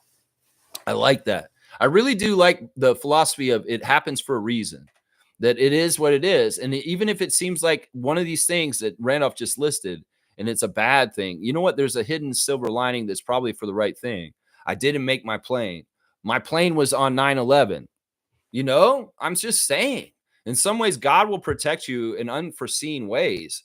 And you know what? Sometimes things that didn't happen that you thought were meant to happen, that is him protecting you, is what I'm saying. Blessings to the Phillips family and all the Raptor Freak families. Randolph, you are once again another pillar, another everyday guy for us on this channel. And we love you so much, Randolph. And happy Father's Day late to you from yesterday. That's right. That's right. Seymour saying Gumbo. Gumbo. That's Gumby's dad. Gumby. Yeah, you guys remember Gumby? His dad was Gumbo. Yeah, but Gumbo's a good meal too. It's like DZ saying probably semantics, but it's CBL or CEBL. It is CEBL. And yeah, CBL is something different. So Canadian Elite Basketball League. So it is CEBL. If I say it really fast, it might sound like I'm saying CBL, but I might be saying the E really fast. CEBL, CBL, CEBL, because the CE is like almost the same sound. So CEBL, CBL, CBL. I gotta stop. I'm sorry, it's like easy, but yeah, it's a good point. CBL, CBL. Let's see. Fiercely saying good morning, Mo, and happy birthday to Lex's mom. Yeah, she likes to sleep in. Usually when I'm doing my stream, she's sleeping, so she might be up by now, but who knows? That's right. Yeah. Kaloy saying that's Cat's tramp stamp. I know. What is that, man? Like what's going on there? Seriously, why do you have that there? Like, seriously, usually that kind of tattoo is on a young woman who has a certain lifestyle. Let's just put it that way. I'm not judging. I think those women are important. They help make the world go round. I'm just saying the style of the tattoo and the placing of it on the body. I mean, who's supposed to see it? And how are they supposed to see it? That's what I'm asking right here. Who's supposed to see that tattoo, Carl Anthony? And how are they supposed to see it? Yeah. A lot of questions here. That's right. Kaloy saying, hey, Raptor Freak fan, what do you think about the Bane trade with the Magic? I think that it's a step in the right direction to get more three-point shooting to help Magic, and that the Grizzlies are definitely rebuilding. I think that's what I think right there. That's it right there. Kaz saying, happy birthday to your mom, Lex. Thank you, Kaz. Yeah, we're going to celebrate. She, it's one of these things where I'm going to do things that she likes to do. And, well, we're going to go out and have a nice dinner at the Keg in Newmarket later today. Yeah, we'll be at Keg. And we like to go to that particular Keg because it's a really good location. Their service is top notch. And I'm saying straight goods on Canadian goods. You need a steak meal. You want to go to a Canadian restaurant. Yeah, don't go to any of these American restaurants. Go to a Canadian restaurant, the Keg. And that's where we're going tonight. And it's partially celebrating Father's Day for my dad also. So, yeah. Let's see.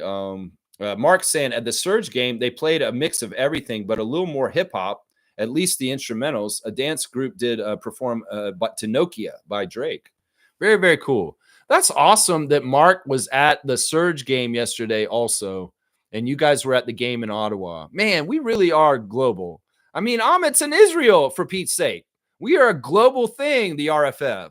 So, Messiah Bobby, you know the real positive, non-toxic Raptor fans are here globally, and they are on this channel on YouTube every morning at 9:30. That's right. Mark, you're an awesome addition, man. I kind of remember you coming around in the last year or so, and you may have been here longer, actually. But, man, Mark, I've been enjoying you coming in more and more and being more present. And, man, awesome that you're supporting CBL like you did yesterday, man. Really, really good. Amit's saying, can I join the Discord? If I can, can somebody post a link? I would love to get you in the Discord, Amit. Of course, a former champion like you. Let me see how I can do that. I'm going to have to figure this out, Amit. I've been having trouble because I'm trying to re-add Tristan Trey to it right now. And I'm having some trouble with it, getting it. But I'm going to go ahead and send you the link on it. I'm going to post it right here. It's free, right open now. If anybody in here who's watching right now wants to try and jump in on this link, you guys can try. See if it works. But, yeah, there's the link at the bottom on it. And hopefully it works for you and you can come in and be a part of our Discord. It's been fantastic. I've been doing, there's going to be new stuff happening on the Discord with watch parties. And also, we get in the room and we talk over the mics. And, we do reactions after games, too, on there. This season, I'm probably going to do, after every Raptor game, a little bit of a post-game reaction for people on the Discord server on the microphones and just talking about the games. But it won't be totally centered around me. It's everybody's open forum, and I'll just be a part of the panel of everybody's there. But it may be a lot like Zazu's Spaces on Twitter, but except it'll be a little bit more knowledgeable and maybe a more mature is what we'll say. So I would love to have you on the Discord with us, man. You deserve it, and you should be in there right away. And anybody else who's here, this is a free invite to get in there without even having membership. If you can see the link and you can get in there, go ahead and add yourself to our Discord. I hope it works. The Discord link has not been working for some reason. Let's see. Mark's saying last year on Father's Day, the Surge DJ did play Not Like Us by Kendrick. Crowds are pretty hype. Interesting. So you've been going to Surge games for a while. This is awesome, man. Mark's a real one. He's a true basketball fan, obviously, living in Alberta and being a Surge fan going to games already. That's awesome, man. Brooklyn doesn't mind being young and being bad again next season in an even deeper draft. Yeah. Yeah. I mean, there's a lot of picks in this draft. This is a good year for Brooklyn to have so many picks. But I'm going to say this, Mark. I think in the next couple of years, there's going to be a drop off in draft quality because of the NIL, because the players that are the best in the college there's going to be a period of time where they're going to stay longer to get the money at college level now that there's money there. And so there's going to be this weird period. This may be the last good draft for like 5 years because there's going to be a delay. And some of these guys that would have came out early because they wanted to come get the money are going to stay. And this is going to start happening now because this is when this happened right now. So it's interesting. Cooper Flagg would have made more staying at Duke this year than coming to the NBA. Seriously, he would. He'd make more money if he'd stay at Duke this year than coming in for his rookie contract with the Dallas Mavericks or whoever he gets traded to. So it's very interesting. To Mark saying Brooklyn doesn't have many players on their roster for next season. Yeah, they're going to need to fill them out for sure. And I guess in some ways, because they're on rookie contracts, they won't take the financial hit until 4 years from now. So they can have a lot of first rounders coming up, but at some point they got to weed a couple of them out of there when they have to hit the big money on their next contract after the rookie contract. That's pretty much it right there. It's similar to what OKC's gone through in the last couple of years. That's right. Mark's saying, I've gone to the Father's Day Calgary Surge game every year since moving out here in 2022. That's awesome. That's dedication. That's 3 years now.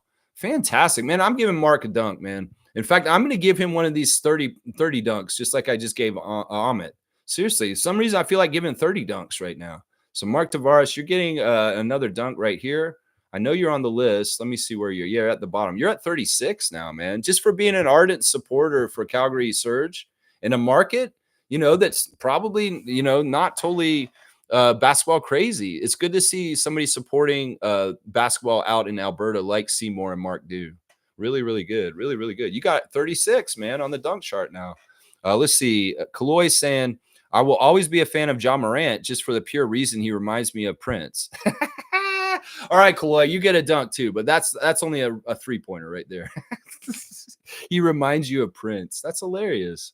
I wonder if Prince could sky like him. I know they made all the jokes on Chappelle's show about Prince and pancakes and stuff like that. But I've often wondered, do you think that Prince could actually like jump like Ja Morant? Like he was such a little guy and maybe he had some crazy athletic legs or something like that. Could you imagine Prince doing like a Ja Morant dunk through the air like Superman? That'd be kind of crazy to see. I wonder if there's some sort of footage of it. That'd be awesome. That'd be cool if there was like a dunk footage of like Prince flying through the air. That'd be so cool. Trevor's saying Magic for 4 first-round unprotected picks, first-round picks, and a first-round pick swap. Yeah, it's a high price. G saying it's starting. Raptors have the best odds to land Ja Morant. They're starting with the Ja Morant talk with us. This is like so stupid. We've done Giannis. We've done Kevin. We're going to go through like a whole list of guys this year in this offseason. It's like usually just one name. Last year was Dame Lillard. The year before was Kevin. Now we're going to get to go through a whole roulette wheel of different spin the wheel. Who's the next NBA person that's kind of on the move? And the Raptors can be, this is a thing. And this is the thing that gets me mad. Some of the people on social media are mad because there's smoke, but there's no fire. Like, this is the whole dumb thing. Oh, smoke, but no fire. Raptors always giving us smoke, but no fire. I don't want that damn fire. Yeah, there's smoke because this shit ain't real. Seriously, the Giannis stuff wasn't real. The Kevin stuff isn't real. It's just fans daydreaming and wishing for some quick fix with, players that aren't going to help us. And y'all are crazy. Y'all need to stop. And Ja Morant is probably out of the three of them, the one that would help us the least out of the three of them. Seriously, he's not a winning player, obviously. He gets in the way of winning. I don't care how athletic and fun he is to watch. He's not a winning player. He doesn't add up to winning because he hasn't won, and he's been a distraction and a problem for his team. So you don't want that here in Toronto. Raptors fans that want him just because he can dunk so cool, yeah, why don't you just watch dunk competitions on YouTube or something like that? If that's the kind of fan you are. I'm a basketball fan. I want to see winning basketball going towards that. That's what I care about. I don't give a shit if he can fly through the air like nobody else can. Who cares? It doesn't win, does it? It's all sizzle. It's no stake towards winning. That's what I'm saying. Yeah, you go ahead. Let's spin the wheel. We're on John Morant now, Toronto Raptors fans. You going to go crazy and talk out your ass about John Morant for a month now, just like you just did Giannis and you did Kevin? Okay. You know that smoke was just smoke. There wasn't no fire. And don't be upset about that. Bobby and Masai know better than you. And you know what? They're tight-lipped. They aren't going to tell anybody anything anyway. So all these experts and these rumors, they've all been bullshit this whole time. And honestly, the way we set up, we're not even showing that we want to make any moves right now. Y'all are just idiots, and you talk out of your ass too much. That's what it is. They're starting up with the jaw stuff already? Okay, great. Great. Great, Stargate. Great. Great. Mark saying Calgary is a surging, no pun intended. That's a good pun. Basketball scene. I got my NCCP learn to train coaching card, and lots of people are into basketball. That's very cool. So do you actually, Mark, do you actually do coaching? Like youth coaching? You know, when I used to coach, I coached a men's city league that I put together with my friends and organized it. I was the general manager and the coach because I went and got the sponsors and the jerseys, and I organized practices. And I set up the schemes, and I made the starting lineups, and I also played on the team too. So I was like Red Auerbach and Bill Russell and Tommy Heinsohn. I was all the roles all at once, and it was fun, man. And it's always fun to kind of like get that outlet. Of course, if you're coaching kids, that can be very rewarding, teaching young people how to play the sport of basketball. Man, that's awesome, Mark. You know what? If you get to Toronto and it happens to coincide with the coach's open house, you should go to that event. It's fantastic to hear Darko and the Raptors coaches talk about things in an open clinic in front of everybody for free. Hello. Yeah, coach's open house, man. You got to come for that at some point. Come back to Toronto and check it out. Stargate saying some of these fans just want any and every overhyped player in Toronto. Yeah, they just want something new to get up all about. Well, why can't you just do this with Brandon, guys? Seriously, Ingram's coming, and this is exactly what you want. You're going to get Ingram. So just understand that's the new shiny thing, okay? And stop looking past that. Seriously, stop looking past that. Nako saying the Kawhi Leonard trade, in my opinion, stands out more than the championship. It should not be this way. So now the media looks at the Raptors as this team that makes giant moves. And we are, and we will, and we probably will do one again in the next couple years, but not this summer. The timing's not right. That's all fair.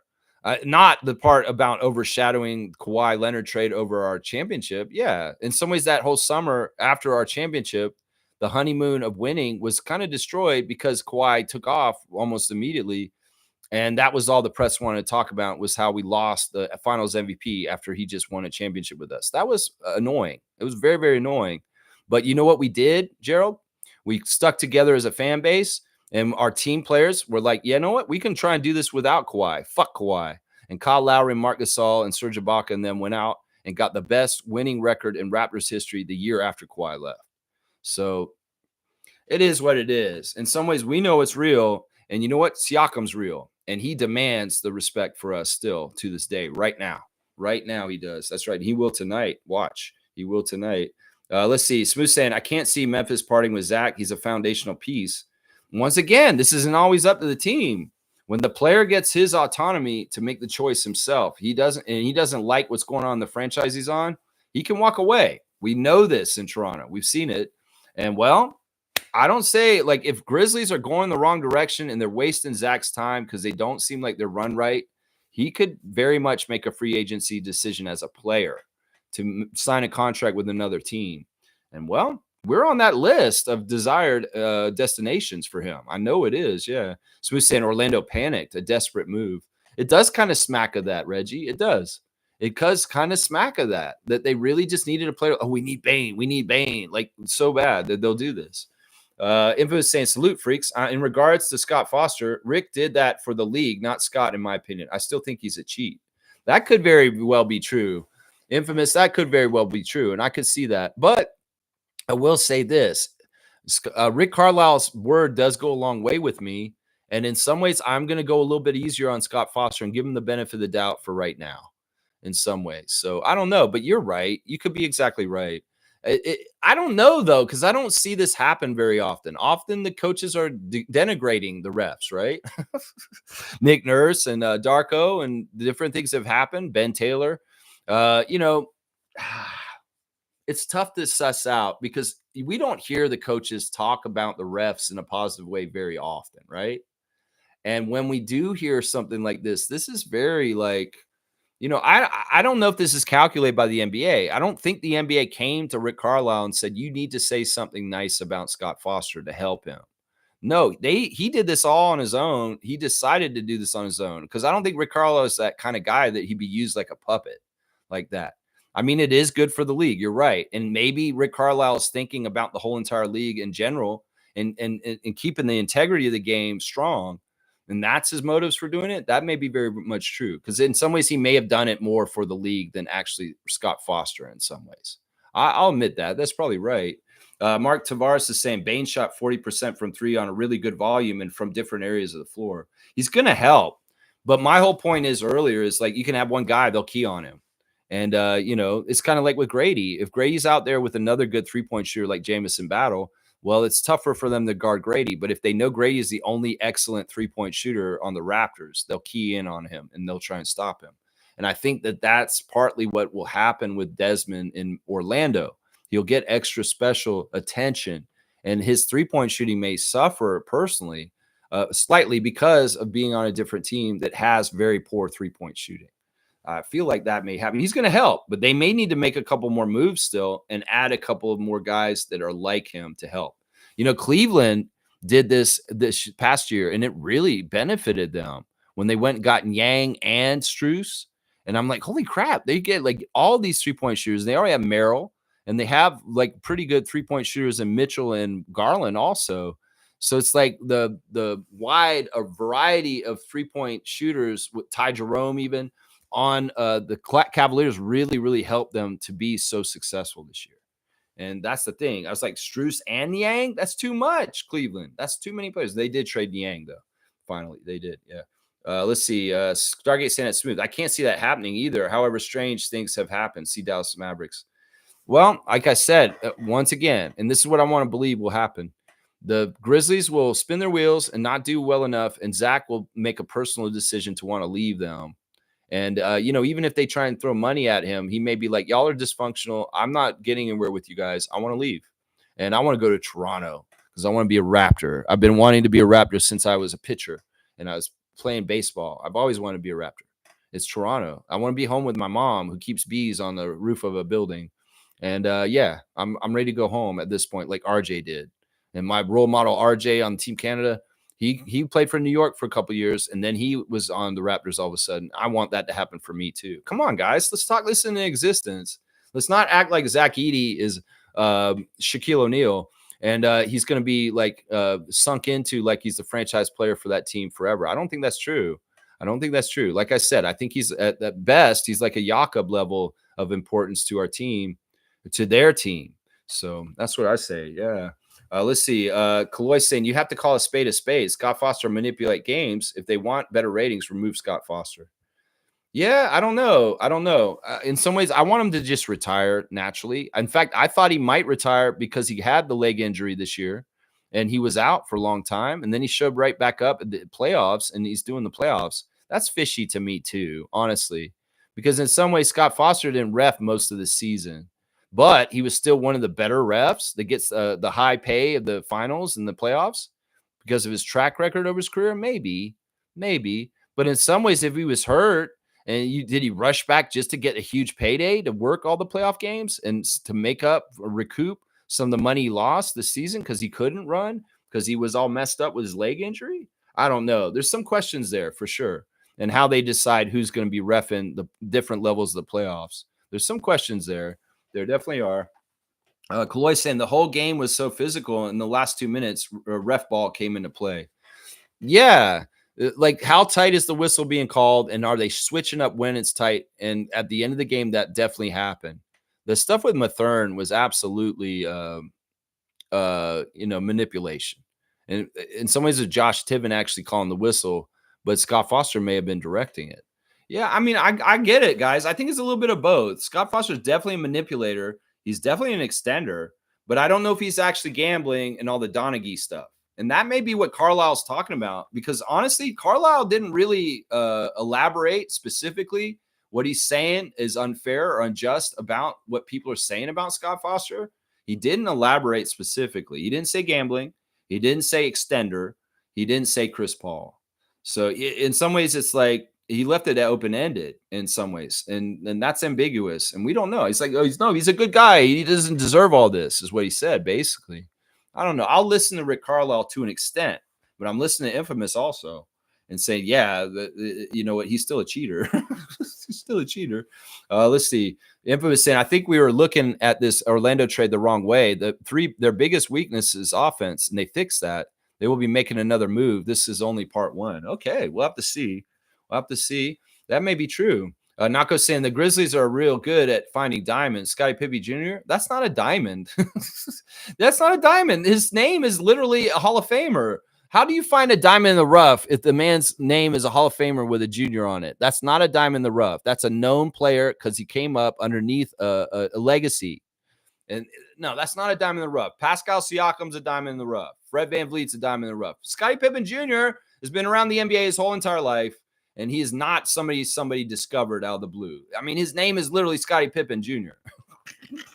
I'm sorry, Gerald. I don't mean to be mean, but that's crazy you said that. Desmond Bain could be a diamond in the rough. Sure, you could say that. Jalen Wells, I thought that he was overhyped this year. I didn't agree with him being on the all-rookie team. I know he started for the Grizzlies, but the Grizzlies were a bad team. And honestly, I didn't think that he deserved some of the Rookie of the Year stuff he got. I think Jamal Shed should have been on the Rookie of the Year stuff on the team instead of him. Seriously. So I don't get behind Jalen Wells like that. Jay Huff, I don't even know who that is. Who the hell is Jay Huff? I don't even know who that is. That's a really good diamond because I don't even know who he is. I'm sorry, Nako, but Scottie Pippen is not a diamond in the rough. Scottie Pippen Jr., he's not. Fiercely saying, I think the cat tattoo is fake, Lex, and a referral to him being called Zesty. I've seen many posts recently on how he speaks and switches tones, and people make fun of him. Yeah, either way, I mean, that's none of my business if that's his life and stuff like that. That's none of my business. And he can be whoever he wants to be, and I want him to be whoever he wants to be. But yeah, okay, so you think that that's a fake tattoo, and that is not really a tattoo on his back? Okay, this is what I'm trying to suss out here. We don't know what's real or fake these days because there's so much bullshit out there. And in some ways, that I needed you to say that to me. All right, I'm getting close to 2 hours, and I haven't done a lot of my segments. Let's try and knock one out real quick here. Let's go ahead and do the stories, the Instagram stories. Let's see who we got. We got Leo Routens first. He's saying there are two things we get every day when we wake up, a chance and a choice. There you go. It's Monday morning. Let's get out there and have a great week. Thank you, Leo, for your words of wisdom. Norman Powell's doing the photo shoot, and he's got all kinds of props. He's looking pretty stylish. Now, he's also in the south of France, and boy, what a view he's got where he's at. So he's doing advertising. He's understanding the grind. He's working. He's doing a lot of things. He's multitasking, but in the beauty of the south of France. So Norman Powell, Raptors champion, you're awesome, man. Yeah, there he is wearing a cool Bulldog hat, and there he is sweating his ass off. The grind is international, is what Norman is saying. The grind is international. He's with Skechers, and there's his breakfast this morning. Holy crap, that's quite the layout with crepes and nice fresh fruit, and it's on the balcony with the overseeing and the south of France. Man, what a charmed life Norman Powell lives, man. What a charmed life. Mo Pete's getting a Father's Day post. Happy Father's Day. I love you, son, for Mo Pete. That's awesome. So cool to see Morris Peterson on Father's Day. Toronto Tempo president Teresa Resch was at the Hoops Queens game yesterday at 4:42. So she was taking in women's basketball in Canada at Hoops Queens in Toronto. Jay Nathan is with his brother and his dad. A nice picture for Father's Day. There is Jonathan Mobo's father and his brother, his older brother, who plays basketball too, in the picture on Jay Nathan's Instagram. Slim Duck is saying a couple of things. He's saying legacy isn't only what you leave behind, It's what you raise right now. That's a really good point. A lot of words of wisdom from Chris right now. He's doing a lot of kind of soul searching in his free agency summer right now.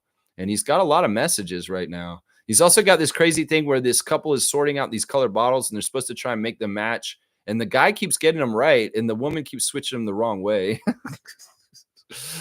Quickly is definitely put on blast the day yesterday. Happy Father's Day. There he is with his dad at a table. And a lot of his family members, they look so happy and nice out at, I don't know what that is. That looks like a Starbucks maybe that they're at. Not sure. Jamal Shed, of course, is putting on blast his father for Father's Day. There's the breakfast yesterday. Happy Father's Day to the big homie. And of course, he always posts this picture of his dad when he was in the military. He was in that field. And yeah, we love the Father's Day love from the Raptors towards their dads. We see it in a lot of places. Eugenio Moroy's words of wisdom are this: I stay humble because I seen people become what I laughed at, what they laughed at. Yeah, that's what I'm saying. You could laugh at somebody for being down and being in a bad place, but look out, that could come around and be you in the future. So yeah, stay humble. Don't be laughing at other people because you know what, that could happen to you. That's what it is right there. He also says that before God elevates you, he's going to show you everyone's heart around you, so you will know who to take with you and you should love from a distance. Very, very good words of wisdom all over the place. He's also got a quote from Keanu Reeves saying, I'm at the stage in life where I stay out of discussions. Even if you say 1 + 1 = 5, you're right. Have fun. Bye with your new math. AJ Lawson has got a picture of him and with his dad on in Instagram. It's really cool. His dad's wearing a Canada basketball shirt. And look at young AJ. He's so cute. He's got his hat on backwards, and he's got that smile that he has to this day. But he's a little kid. Y'all need to check that picture out. It's awesome.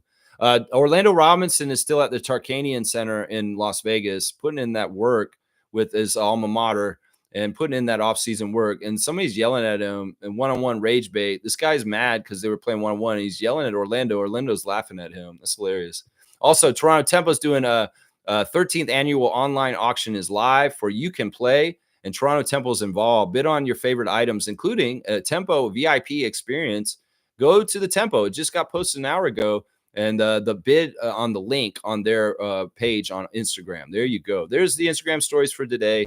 Most of it's Father's Day stuff. And of course, we had an interview with Grady and his dad at the Molson Indy yesterday, or at the Montreal Grand Prix with the car race that Ulrich was at this weekend. And Grady's so goofy, man. He's like, we want Kayla was the one who's doing the interview, Kayla Gray. And she's like, oh, let me talk to your dad right now about because it's Father's Day. And Grady's like laughing and like, you know, how proud are you of your dad? And like, it's kind of got a little sentimental for a second. It was like somebody was going to cry between Grady and his father and celebrating Father's Day. And you know what Kayla said? It was just so poignant. She said, you have such a great life, a charmed life. And Grady really does have gratitude towards it. And I love seeing Grady around Canada right now. Like him and Carla being at the Toronto Island, and then him and his dad being at the Montreal race this weekend. It's just really awesome because we do want Grady to be a long-term Raptor. And if he finds more and more at home and the experiences in Toronto and Canada are great, man, that's awesome. So yeah, Grady Dick and Grady's dad. Yeah, Papa Dick. That's what Kayla called him. I'm like phrasing Kayla, Papa Dick. You're going to call it Papa Dick? Phrasing, Kayla Gray. Phrasing. All right, let's keep going. All right, let's see. Mel Bester's here. All right, we got our Knicks freak. He's in the house. Good morning, Lex. How was your weekend? It was pretty good. It was really nice. The weather's been perfect, and I've been spending it with my parents, so it's been fantastic. I did get to see Adriana for a little bit on Saturday too, which was cool. What's your thoughts on the Thunder tying the series at 2-2 on Friday night? Game 5 is tonight. The new NBA championship is close to the winner. Man, I was hoping Indiana could have pulled it off, but they choked at the end of the game. If they had been up 3-1, well, as Charles Barkley said, it would have been over very soon. But now we have a series. And, well, I really do think the Thunder will win tonight and hold their home court advantage. But for some reason, I have a feeling the Pacers will win the last two and still win the championship. So let's see if old Lex is right, Milbester. That's my guess right there. Stargate saying at Lex, I've never watched anything from Stunted Growth. Would you recommend it or someone else like myself, or would it piss me off? No, Stargate, this is a channel that will become one of your favorite YouTube channels of all time if you go and check out that channel. Seriously, it's no nonsense. The man knows basketball. He's not a tabloid kind of guy. He tells you straight up the facts on old players from the league. He goes classic. He'll go and do stuff on Sean Bradley and people from way, way back. And he basically has 3 stunts every episode. He says, these are the 3 reasons why this person's growth was stunted in the NBA. And well, he does episodes on teams. He did an episode on the Brooklyn Nets with James Harden, Kyrie Irving, and Kevin Durant. He did an episode on why the Lakers sucked this year and went over all the reasons. No, it is right up your alley. You will love this channel just like you love mine. And do not hesitate. Start watching him today. He has, I think one of his latest clips is out on Cedric Ceballos, and he's talking about why was Cedric Ceballos not a better all-star or a bigger player in the NBA. And he really does go through it in a very systemic way, and he has the knowledge in X's and O's, like a Samson Falk or an Oren Weisfeld, to lay it all out there in really ways. It's a very educational channel because in some ways, I would tell young players that want to play in the NBA, watch Stunted Growth, because it will illustrate all the different pitfalls and things you could fall into to screw up your NBA career. So in some ways, it's a necessary thing for young players of basketball that want to learn how to avoid the mistakes of other people. It's such a good channel, Stargate. You have to subscribe now, my guy. Seriously, everybody should be watching Stunted Growth. And I love it because there, you know, he does stuff on guys that we had. He did one on Bargnani in the last month or so.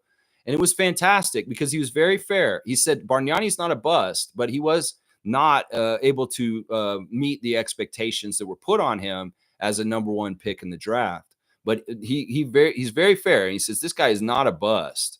He had a very good NBA career, even though he wasn't the best number 1 pick. So yeah, you should watch it. It won't piss you off. In fact, you're gonna be like, this guy's awesome, and he really does know his stuff. You'll trust him and you'll listen to him. And he's very, very, very good system of how he does his channel. Fiercely saying Blackjacks DJ played R&B, instrumental, hip hop, pop songs as well. Really entertaining, awesome stuff. I'm gonna have to get down to Scarborough Shooting Stars. That's just it. Y'all are making me feel like I'm missing out. Especially Mark going to Surge for so many years now. Kaz went down there and got the Blackjacks experience yesterday. I want to get the Surge, not the Shooting Stars experience. That's right. Kaloy saying, I do love how the Magic don't give a damn about picks now that they have Paulo and Franz, but that Paulo, Franz, and Bane's salary is going to sitting when Paulo's extension comes in. Ooh, that's going to sting. Yeah, I could see that. Seymour saying, once Dylan left Memphis, I knew they were cooked. He was the heart and backbone. That's what Stunted Growth said on the Memphis decline. It was I think the number 1 stunt was they got rid of Dylan Brooks, who was the heart and attitude and the swagger of that team. And as soon as he left and went to Houston and took all that, that really hurt the Grizzlies. Their identity took a nosedive. And that's a really well illustrated by Stunted Growth on that clip. He does one on why the Grizzlies are so bad at this point. It's really, really, really good channel. Honestly, I think it's one of the best basketball channels on YouTube. It's so good. Seriously, so good. I used to get into Sean David on the basketball, that classic basketball channel, but he pissed me off because he came out as a real Raptor hater at a certain point. He's a huge Celtics fan, and he would disrespect the Basketball Time Machine. That's who I'm talking about right now. I used to follow him, but I stopped following him because he's so disrespectful to the Toronto Raptors. And I'm like, nah, I can't support your channel anymore, Sean David, because you diss us whenever you talk about us, and you don't do any content on us. I've actually written a letter to him, a comment said, Sean David, could you do some Basketball Time Machine on classic Raptors or anything like that? No, he doesn't do anything with Raptors. So fuck you, Sean David. I will not watch Basketball Time Machine anymore. Yeah, because he came out as a real hater of the Raptors at a certain point. He started saying some things. I was like, nah, I can't respect this guy anymore. I can't watch him because he's not showing respect to my team at all. He's not. Let's see. Stargate saying, I agree with Lex. Paulo and Franz don't fit together. They have zero chemistry. They're just weird. They're very similar in some weird ways, and their weaknesses are similar. That's the weird thing. They're different players, sure, but they have the same weakness in some ways. That's the weird thing. Milbester saying that Desmond Bane trade was awful for him is wild. I know, overpay. I mean, is that how you felt about Mikal? I'd say Mikal Bridges is a way better player, Milbester. And I respect that Bridges trade more in some ways because in some ways, like, yeah, I would say that there is possible a case you could say that Mikal Bridges was worth 4 first-round picks, but this Desmond Bane thing, no. No, they're not the same player. I think Bridges is way better than Bane. And this is crazy, this price for yesterday. This is crazy, man. Let's keep going. Nako's saying Bane is a better player than Gary Trent Jr. and his passing isn't terrible. I'm also biased because I keep drafting him in fantasy. I get it, man. I know how that is. You know, you get a player on your team all the time and you kind of get an affinity and you may speak him up. I think that Desmond Bane's a very quality player, and I think that he's a good player, but this is an overpay. This is absolutely an overpay. I mean, you can say he's better than Gary Trent, but the only reason why is because Gary Trent is a streak shooter, and he's not totally reliable on any given night to show up. But in some ways, on certain nights, Gary Trent Jr. is just as good as Desmond Bane. I'll say that. Let's see. Mel Bester saying Bane at best is worth 2 firsts. You can get Durant for 4 firsts. I know. That's what I'm saying. 2 firsts, that's more realistic. But 2 players, 4 picks, and a pick swap, that is an insane haul in some ways for one player. One player. That's it. Seymour saying, Milbester, your team traded away 5 first-round picks last year. Yeah, I know. That's what we're alluding to right here. Yeah, it took Bridges for 5. I thought it was 4. And Milbester saying, I know, but Mikal Bridges is better than Desmond Bane. I will agree with that. Nako does not agree, though. I'll agree that Mikal Bridges is a better player than Desmond Bane. And partly it's because he's a more NBA-sized player. Desmond Bane is kind of a tweener. He's not really a full-size shooting guard, and he's not a point guard, obviously. So he's kind of a tweener, but he's a very effective tweener. But Mikal Bridges is actually a positional player in the NBA for his size, height, and wingspan. And in some ways, he's got a track record of, the role player thing. He could have been a franchise player if he was still in Phoenix or still in Brooklyn. But now he's like a 4th banana on the Knicks. But he has that aptitude that he could be like that. That's why I didn't think he was necessary for the Knicks, because in some ways he'd been better for his career, possibly being the franchise player for the Nets and being the top dog and being the go-to guy and it being his show and hit centered around him. But no, he wants to go be in the shadow of his Villanova teammates. You go ahead, Mikal Bridges. In some ways, that's not the best. As much as Brunson sacrificed pay to get all y'all on the same team, you sacrifice the spotlight for yourself by being in New York. Yeah. Let's see. Kaloy saying, so if Bane got 4 unprotected first, how many will KD get? I don't know. In some ways, I don't even want to think about it. 10 decades of worth. Milbester said, the only issue is that Bridges changed jump shot after he got traded to the Knicks from the Nets. No one asked him to change it, and he wanted his jump shot from Villanova. Okay. Now I'll go say, not as many people. KD's on an expiring contract. I don't believe that's the case with Bane. That could be part of it. Gerald. That's a good point. Good point. He's expiring at 37 years old. Very good point. And I'm going to give Gerald a dunk. I've been kind of disagreeing with him on this chat a little bit today, but he's got a good point there. So I'm going to give Nako a dunk for that one. Let's see. 36 on the dunk charts for Gerald. That's right. Gerald Mayhew. If you guys see him on the marquee at the comedy club, he's doing stand-up. And y'all can go and listen to Nako the Nacho do stand-up in downtown Toronto. Let's see. But you can get 4 first for Giannis or Joker. Okay. Wayne saying, morning, Raptor Freaks. Game night. Let's see if OKC's coach has the ability to affect a strategy change. I say no. Well, if he starts Hartenstein again instead of Case and Wallace, that's maybe all he needs to do.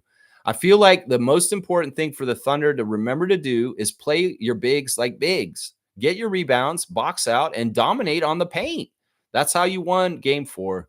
And that will work again tonight. Bigs can dominate and they will win. And in some ways, they really that's why they won Game 4. They didn't win it from the 3-point line. They won it from dominating the paint. So they're going to need to do that again if they can. Yeah, you need a decade of picks for Joker? Okay, that may be right. Best just saying Magic do get better defensively in a big body like Bane, but they were better off using the picks to build around Paulo. Well, it remains to be seen. We'll have to see. But I do agree. Desmond Bane is a good defensive player, and he adds 3-point shooting. And those may be 2 of the things they really valued to pay so much. Kaz saying, I posted a video of our seats in Discord. The arena does feel very homey due to the smaller size, which I did enjoy. Awesome. I'm going to have to check that out after the stream. But yeah, awesome. I love the footage that you guys were sending us yesterday of the game, so I could get a feel of what's going on in the CBL. Milbester saying Knicks should have just waited for Bridges and used one of their first-round picks to get a center. Mikal was going to come anyway in free agency, but they rushed the trade to get him here sooner. It sounds like bad management to me. They should have just waited. They were going to get him anyway. Bad management. Fire your coach. Yeah, there you go. Cream's here. Good to see Cream Thomas, the dunk champion, the full asser. One can only think that Grizzlies want to get in the Durant sweepstakes. Do you think so? That's why they got all these trades, traded all these, all these picks. That could be true. That could be true. Weird way. That could be true. I could see that. Kaloy saying it just ruins the game when crunch time is decided by whistles. Yeah, I agree with that. And the NBA should have no whistles at the end of the game. And that when there's no whistles all game and then they're mysteriously there at the end of the game, yeah, manipulation. Seymour saying getting ball out of Giddey's hands and giving it to SGA has really panned out for them. That is an interesting aspect. Addition by subtraction. You know, I thought Giddey was such a good player. He's been very good for Chicago. They need to keep him on the Bulls. But yeah, at some point they saw the writing was on the wall and they need to pivot away from him. And that was part of the pruning of the tree at Oklahoma City with their young budding stars. Well, they cut that bud off and sent it to Chicago for a veteran in Caruso, who's really paying off for them. Caruso's really paying off for them in this run right now. Really, really is. Let's see. Kaloy saying, Lex, can you let us hear that mafia talk? I want to call some contractors myself. All right, I'll do this for you, man. Let me get my phone, and I'll kind of reenact what I did yesterday. Hello, Hank. Yeah, this is Alex. Yes. You came to install some doors at our place here, and you guys got it completely wrong. Listen, the contract states that the door with the window is supposed to be on this wall, and the one without the window is supposed to be on this wall. Listen, you guys, we're paying you guys a lot of money for what you're doing. And we don't want to be jerked around. You need to come down here and get this done right.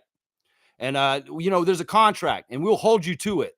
And listen, I'm calling you out of courtesy. I could be calling your boss, Jennifer, right now, but I'm going to call you and give you a heads up right now about what I'm going to do tomorrow if you don't do what I want you to do right now. And that is, you're going to fix these doors, no cost, and you're going to get them right the next time you come here. Okay? I'm calling you out of courtesy. I don't want to call your boss, because if I call your boss, I'll tell her exactly what's going on. And I'd want to call you ahead so I don't go around behind your back. So yeah. Okay. You're going to do what I say? All right, good. Thank you. All right. That's all I wanted. We just want what we paid for. All right. Thank you. God bless. Bye. It's like that. You know, there was more to it, but yeah. You can be very firm. You can be humanistic. You don't have to yell at them. You don't have to call them names. You just be very firm and clear about what you want. And, you know, threaten them with their boss. Tell them, I'm going to call your boss and tell you this didn't go right. It was very effective. He was like, yes. And in fact, he sent a very nice text to my father later saying he was very, very sorry about all the unprofessionalism with his company. So, yeah, there you go. Boom, goes the dynamite. I hope that was it. In some ways, I was very firm. That was probably how my voice sounded, honestly. Exactly like that. Nako saying, bada bing, gaba goal, skadagabushka. What, you guys want me to be Gandolfini or something here, man? Let's see. Stargate saying the draft is coming up quickly, guys. It will be interesting to say the least, and not just for us Raptors fans. I can feel it. Yeah, you know what? We're getting close. We're 10 days away. And this week, I'm going to ramp up the draft coverage on this channel. We'll probably do a Sunday report that's oriented around the draft. And of course, we're going to do Thursday Think Tank on another draft prospect this week. So yeah, we're going to get more into draft mode in the days leading up to the draft. And of course, the coverage of the draft and the draft pick in the next week once we see who we got. Yeah, this is the place to be. We're going to be on top of everything here. You know that. Kareem saying, Lex getting into Goodfellas mode with the door contract is all I need to hear today. Yeah, you just do that, you know. In some ways, you got to be firm, and you got to, we paid a lot of money for these doors, in some ways we want them to be correct in what we wanted, right? And, they screwed up. The guy who came out and measured them got them flipped, and he assumed, and they made an ass out of both of us.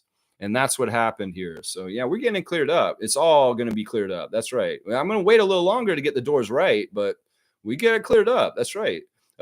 Seymour saying Scarborough Blues, man, a team, Scarborough Lancers women's team. These teams date back to the early 90s before we had the Raptors, Scarborough Ball. Yeah, there's been a vibrant basketball community in the city of Toronto.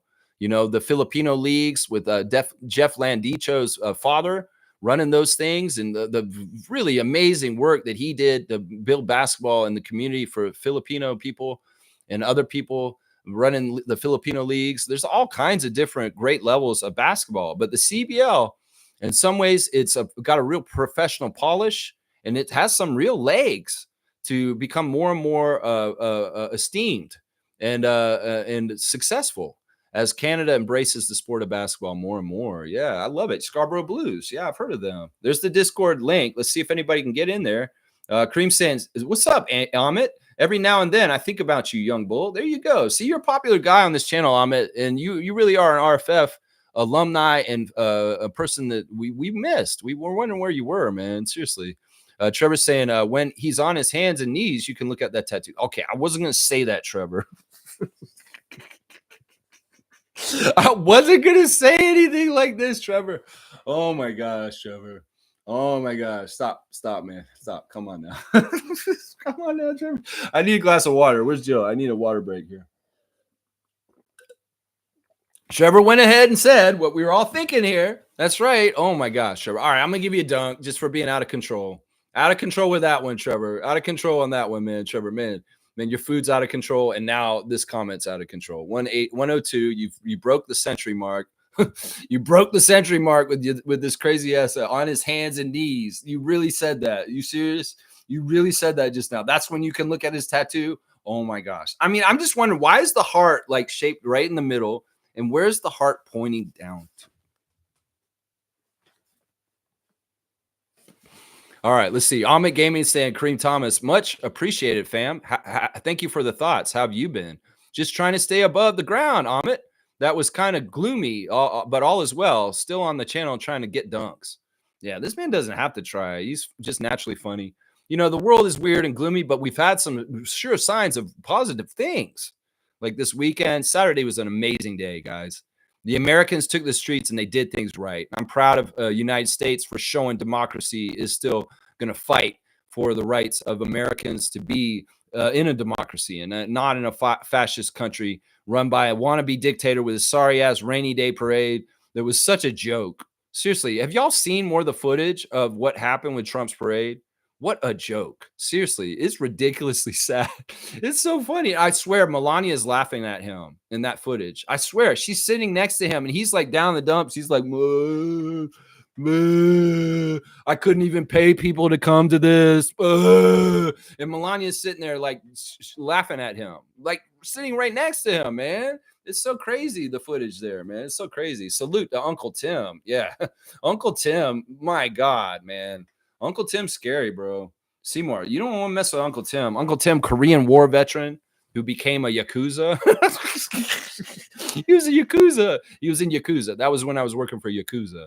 Yeah. Fiercely saying, my daughter has a John Morant jersey. She loves him, but also she appreciates his point guard skills and flashiness. You know what? You need to get her on that DeRozan code. Get her above the noise ASAP. Right away. You need to get that girl to idolize DeMar DeRozan over John Morant right now. Please, please. Her career could be at stake. Her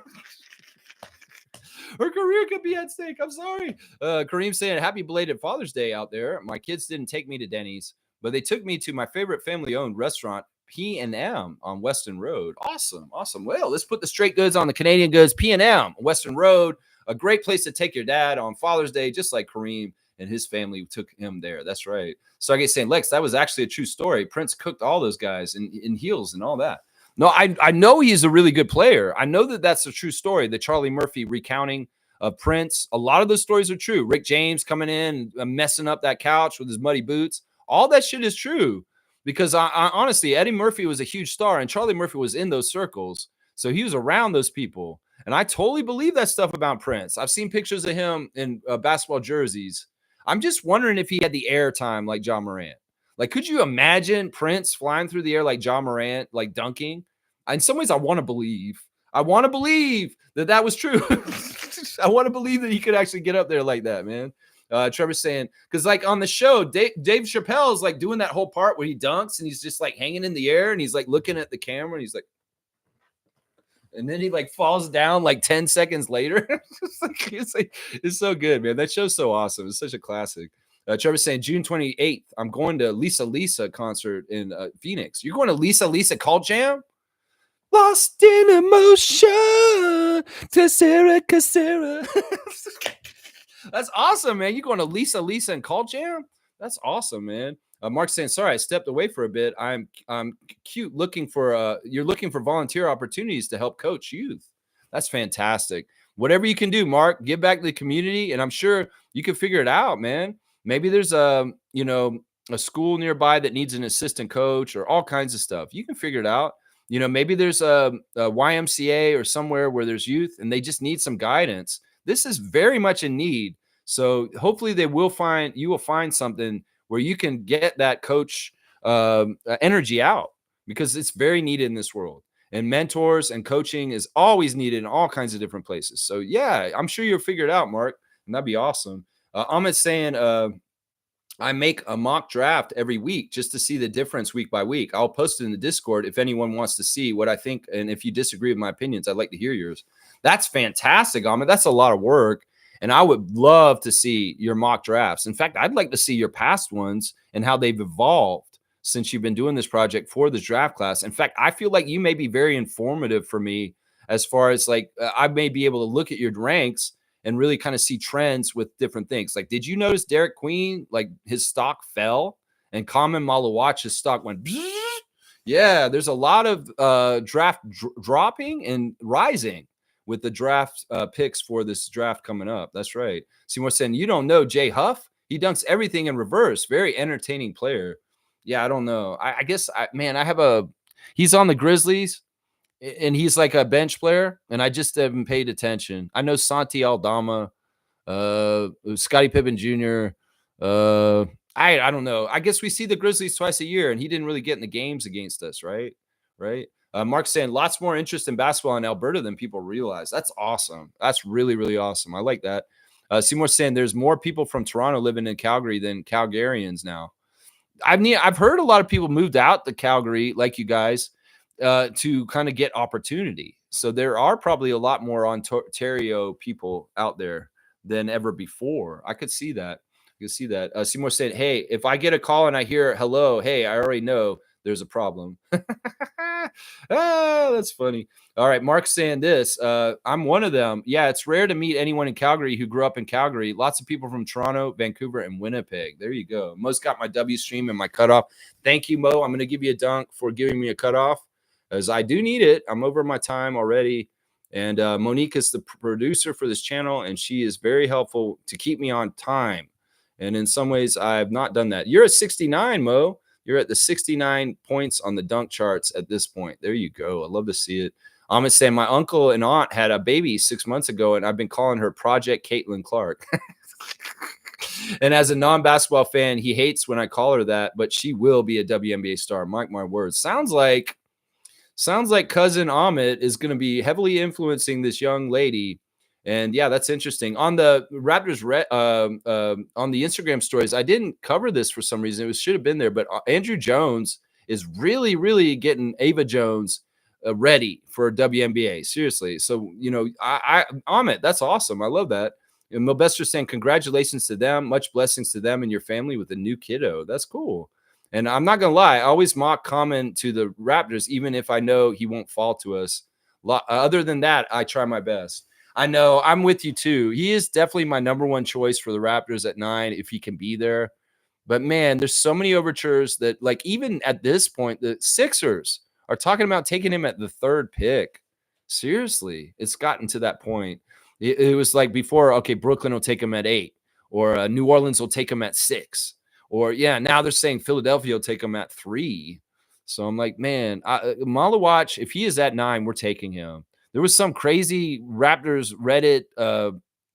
There was a mock draft with different representatives from fan nations, and the Raptors representative passed on Common Malawach in the stupid ass mock draft to take Carter Bryant, and he was available. The very next pick at 10, Common went, and you had the choice between Carter Bryant, Common Malawach, Raptors Rapture, or whatever. You're an idiot. You picked Carter Bryant over Common Malawach. You dumbass. Why did you do that? You're so stupid. So stupid. Mark saying, hopefully Queen goes top 8, so somebody drops the Raptors at 9. That could happen too. You know, some places Derek Queen is still very highly esteemed. They think he's the best offensive big man, and that may be true. That may be true. Mark's saying I still like Carter at 9. I mean, I don't mind the pick, but I'm saying if Malawach is available next to him, you got to go with Common, man. Common at that height and the project that possibility of what he could be. I mean, Carter Bryant's got an NBA body, and he's an interesting player. He's not on my list. I don't want him to get drafted by the Raptors. If they picked him, I'd be like, okay, Bobby Masai wanted him, and he's going to be great. But in some ways, I still want Malawach if we can do that. If we can do that. All right, let me check on my tabs, guys, and we'll see. We might be wrapping up the stream soon. Let's see. Raptors Reddit reactions. The Raptors are lurking. Supposedly, the Toronto Raptors and the LA Clippers are reportedly lurking in the Kevin Durant sweepstakes. That's by Windhurst. That's bullshit, man. That's bullshit. Let's see. They're doing the trade. There's only cost a first and a second. Yeah, they're looking at the Desmond Bane trade in relation to Brandon Ingram trade. And honestly, in some ways, the Brandon Ingram trade looks good compared to what happened with Desmond Bane just now. Seriously, think about what Bobby just got to get Brandon Ingram and what we traded over there. Seriously, think about that. Only a first and a second, along with Kelly and Bruce, to go to get Brandon Ingram, which is a way better player than Desmond Bane, guys. Brandon Ingram's a better player than Bane. Seriously. So that's pretty interesting right there. Let's see. Yeah, somebody here is smart. They're saying all this talk about Durant and Giannis. Is anyone just beyond stoked just to watch Ingram? Hello? Like, I love that. There's some voices of reason on here for just staying pat and being excited about, the Raptors season coming up with who we already got. Yeah, Raptors Red, you're interesting. We don't need to go too far into it. All right, let's go ahead and do the classic card of the day. This is going to be old school style. We got the old school competitors here for the classic card. Let's see how we do today, man. Let's see what's up, man. Amit's saying, Milbester, that's great. I love being a first cousin. I have like 20 second cousins, but this is my first cousin.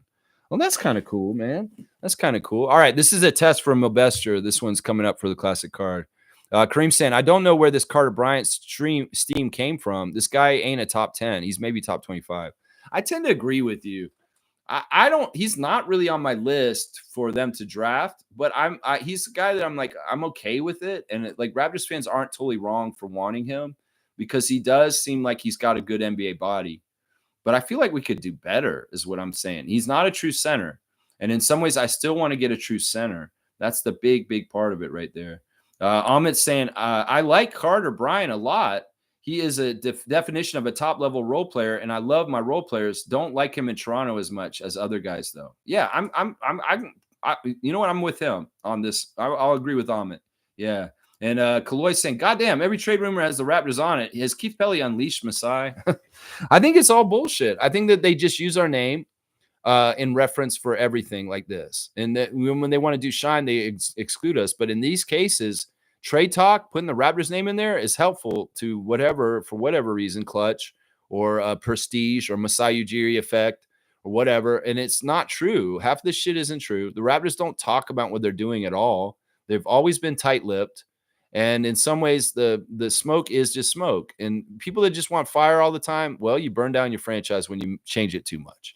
And this franchise knows it. And here we go. Here's the classic card of the day. Give me the full name answer on this former New York Knick who's playing Sarnas Marciulionis of the Lithuanian team and also of the Golden State Warriors at that time. Who is this original Skybox card showing right here? Herb Williams. That's an interesting one. Herb Williams. That could be it.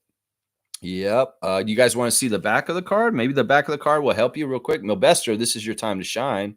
This is a New York Knick of the past. He's not a very well-known Knick, that's for sure. But yeah, let's see who knows it. Yeah, no idea. Amit's not on it. I know Amit's really good at classic cards, but this is a tough one because this guy's kind of forgotten. He's very much forgotten in the history of the league. Oh, wow. Slug Deezy's got it. Will you put in the extra name? I know it's two name answer is good, but I want the whole name. So Slug Deezy, do you know the third part of his name? Because that's what's on the card. I will give it to you. You got it. Yeah, you got it. Yeah. Eddie Lee Wilkins. Yeah, look at that. Classic Eddie Lee Wilkins. Slug Deezy knows the classic card, man. I'm so impressed. That's Eddie Lee Wilkins. That's somebody that nobody ever remembers. Nobody ever remembers. But wow, Slug Deezy does. I'm going to give Slug DZ 200 for this classic card because this one's a difficult one. Very, very impressed with Slug DZ on that one. Eddie Lee Wilkins, yeah, he's a weird one, man. Is somebody that, like I said, he gets forgotten. He was around with Ewing. He was like a backup center, power forward for them for a while. 200 for Slug DZ on the classic card today. Fantastic work. Yeah. Mark is saying, in my opinion, Carter Bryant has a lot more to offer. He lost almost 2 years of development after he broke his leg in high school. He has been around the game and NBA talent growing up.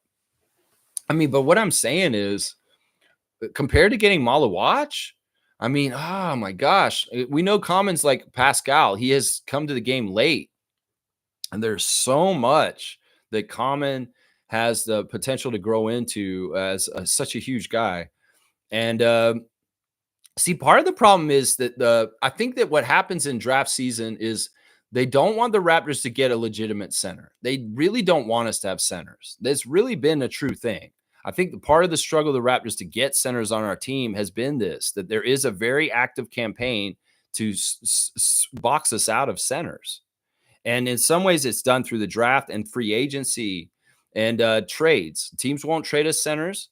They don't want us to draft centers, and they'll misdirect the fan nation away from good centers. And having Jakob be so loyal to us and coming here, and then all the backlash is dumb people saying we don't want Jakob here. I feel like that's people that are haters of the Raptors that don't want us to have centers. And so Jakob being on our team is an easy target for people to say, no, we don't want him here. And that's the haters that don't want good things for the Raptors saying all that shit. So I feel like this is part of the problem, is that ESPN will mock draft us away from centers constantly. I want y'all to mock us with Malawach. I want y'all to mock us with real draft centers. And I feel like this is part of the problem. There is a conspiracy against the Raptors being able to get centers because we have not been able to keep the right kind of level of centers on our roster. And meanwhile, teams like Cleveland and other teams could have like 5 7-footers on their team and be Tower City and stuff like that. So it's annoying, man.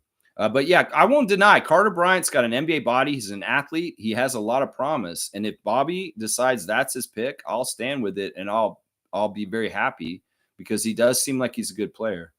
Amit's saying, I don't even know who that is before my time, like 20 years ago. Yeah, way before your time. Eddie Lee Wilkins, that card is from 1990. That is a card from 1990. Yeah. And Mark's saying, yeah, if Malawach is there at 9, you have to take him. Yeah. I just don't think he'll be there. You're probably right. You're probably right. That's why I was like so mad when this mock draft, because he was there and this guy who was representing the Raptors took Carter Bryant instead. And then the team right after us at 10 took Common. I'm like, wait, Common was there in the draft, but you picked Carter Bryant? Why? You got him. He's right there. You could hit Malawach. What are you doing? What are you doing? The Stargate saying, I can't see Masai and Bobby, Carter Bryant being picked. He's way too undersized. We just got a player like him, rid of a player like him and Bruce. I don't think the Raptors want an undersized 4 and 5. Is he totally undersized? I thought he was like 6'8" or 6'9", and he's got a really good wingspan. You know what, guys? Since we've been talking about him so much and there is a lot of noise around him, Thursday Think Tank, Carter Bryant. I'm going to go deeper on him because there does seem to be a lot more interest and ideas about us taking him at 9. And we'll go ahead and do Thursday Think Tank Carter Bryant on Thursday. So, yeah, I'm going to go a little deeper on watching him in the next few days. And I'll come back on Thursday. We'll do the call-in show, and we'll center it around him like we did Rasheer Fleming last week. So, let's see. Kaloy's saying, it's all chaos. Jake Fisher is reporting Raptors are willing to trade down the draft. Ha. Yeah, it's all bullshit. It's just all bullshit. Once again, don't believe anything you hear in today's world until it's concrete and from a real source. Seriously. Yeah, Carter Bryant, 6'6" in socks, a 6'11" wingspan. So he's a 6'6" power forward. Yeah, I kind of get with what Stargate's saying here. I kind of get with that. 6'6" without socks, 250 pounds, 7-foot wingspan. That is, I mean, the wingspan makes up for a lot. And that's kind of what we were saying about Fleming last week. But still, man, once again, that's undersized for his position, technically. Seriously, 6'6" at power forward is not the right height. It's not. That's some PJ Tucker shit, is what I'm saying right there. Yeah. He can play 2 to 4 if he needs to, I think. But in some ways, our needs are this, and this is kind of what Masai said. We need a backup 5. We need a backup 5. And a 4 may not totally cut it. If a 4 can be a small lineup 5, maybe, but we need somewhat of a 5 energy. And that means post presence, shot blocking, rim protection, rebounding, and just stuff where a big man would do. And if Carter Bryant plays more like a wing and attacking the basket in certain ways and doesn't do certain things on defense, he's not going to fit the need for our team and what we're doing. And then Masai said we need a backup point guard. So we're really looking at 5 and 1 for this draft. We're looking at 5 first and then 1 as a afterthought for like a third point guard with Emmanuel and Jamal. So, we're so loaded up at 2 and 3 on this team. We're so loaded up on 2 and 3. And in some ways, 4 is kind of covered by Jonathan and Scotty and possibly Brandon Ingram a lot too this year. Let's see. Stargate saying, sorry, I'm mixing him up with Murray Boyles. My bad. Murray Boyles is the small size one. Yeah, he's small. He's too small too, for sure. For sure. Chris Childs? What? Chris Childs? Former Raptor Chris Childs? That's right. No problem. No problem. No problem. Carter Bryant's a small forward. He won't be a power forward, but he's strong and can switch on the perimeter. Okay. Amit's saying, I hate Colin Murray Boyles as a player, not a person, of course. Arguably my least favorite player on this list. Yeah, I'm with you. And that's why we're like very much, early on when we started hearing the names around number 9 for the Raptors, 2 names were like we got soured on really fast. And that was Queen and Murray Boyles. And Queen mostly because of his bad combine and his dumb comments about taxes. But Murray Boyles is completely undersized. And like I say this, whenever ESPN tries to mock draft certain people to us, I'm suspicious. Then I say, all right, Jalen Suggs. No, we don't need to be taking the advice of ESPN because they don't want anything good for us. And if they mock draft people for us on their mock drafts, that's usually not who we need. It's obvious because they're trying to do some shade. They mock drafted us Derek Queen the last time. And obviously Derek Queen don't want to be here for his comments, right? You don't want to be in Toronto. You don't want to pay no taxes, what he said. So, all right, let's see. What do I have to do left on the stream? I did the birthdays. I did most of this stuff. And Amit's in the Discord. Perfect. That link worked. And maybe some more of you guys jumped in there with him. That'd be awesome. Really cool to see Amit back with us today. Really, really, really awesome. All right, let me see. I think that's about it. I think I'm going to wrap up right now, guys. Wow, they're saying that the final count of attendance for the protests on Saturday is 13.14 million people. That's a lot of people that came out and protested Donald Trump. How many people do you have his parade? Maybe 130. So yeah, let's see, man. It's crazy. It's crazy. Let's see. I have Murray Boyles at 18 and only that high because it's Washington drafting. I'd have him at 24 if it wasn't for Washington. Interesting. So I guess saying Carter Bryant is the one that looks like he got disinterested very easily. No, Carter Bryant is a player that kind of reminds me. I was calling him like Kenny Skywalker. Like he kind of has that athleticism and body type of Kenny Skywalker, former Nick from way back, dunk champion. And in some ways, the way he moves on the court is very much like him. Like he's a high flyer. He's a guy who can get up there and throw it down. He's like a really good transition player. And his wingspan is very good for defense too, like in certain ways. That's what I remember about Carter Bryant. But I'm going to go look at him more closely for Thursday for sure. All right, where are we at? We're at 2:42. Wow, we're getting close to 3 hours. I really need my cutoff, and Mo gave it to me. All right, we're wrapping up. We had a bunch of Raptor freaks at CEBL games yesterday. Mark Tavares was in Calgary watching the Surge play, and Fiercy and Kaz and his family were in Ottawa watching the Blackjacks play the Niagara River Lions with Antonio Davis playing for the River Lions, the current champs in the CBL. I love the support that we're showing towards the Canadian Elite Basketball League, and I got to get in the ring and do it myself. So Pan Am Center, I'm coming. I'm going to come down and see a Scarborough Shooting Stars game in the near future before this summer is over. Yes, I am, because I need to go to CBL just like you guys. I'm jealous. I want to join the party too. All right, once again, we got a game tonight, Game 5. The refs are John Goebel, Mark Davis, and James Williams. And they favor the Thunder at home today, guys. So it could very well be a 3-2 advantage for Oklahoma City by the end of the night. That's what it looks like to me from looking on the outside. Happy birthday to Alex Len, Anthony Carter, Mamadou Jai, and my mother. It's her birthday today, too. So a happy birthday to all of them. And thank you guys for being here today on a Monday moment. talking about the CBL and the Raptor Freak family are heading there. You know, we saw our rookies go there to Scarborough Shooting Stars game recently. And well, we're coming out in full effect for it too. I appreciate everybody for supporting Canada and a Canadian product like the CBL. That's right. That's awesome, man. That's awesome. We're definitely going to check out your mock drafts, Amit. I'm sure they're really, really cool. And I honestly, I want to look at them because I want to see your insight. I know you're paying attention to these young players, maybe a lot closer than I am in college and stuff like that. Milbester saying, I was born in 1994. Wilkins was way before my time. I barely saw Ewing. Okay, I didn't realize. Okay, so Milbester's actually 20 years younger than me. Okay, so you're like 40. No, you're 30. You're 30. You're like 31 this year. Okay. Yeah, I guess Eddie Lee Wilkins would be ahead of you. Yeah, for sure. For sure. No, we won't disrespect you, Milbester, for not knowing Eddie Lee Wilkins. But we will praise and honor Slug Deasy for getting it. That's right. Mark's saying, great live. Have a great day. Man, Mark, thanks once again for supporting Calgary Surge for years now. And everybody, thanks for watching today. I hope everybody has a fantastic Monday. Come back tomorrow for Tuesday trivia. I'm going to figure out what the trivia topic is and write the questions this afternoon. And yeah, we're going to be very serious. It's the finals because Amit Gaming has returned and he is saying he's coming to play tomorrow. So be ready, Smooth Brown Man and Slug Deasy and Fiercey and all the top trivia competitors, former champions coming back to throw his hand in the ring once again. And I love it. I love it so much. And like I said, man, look at this. This is beautiful, man.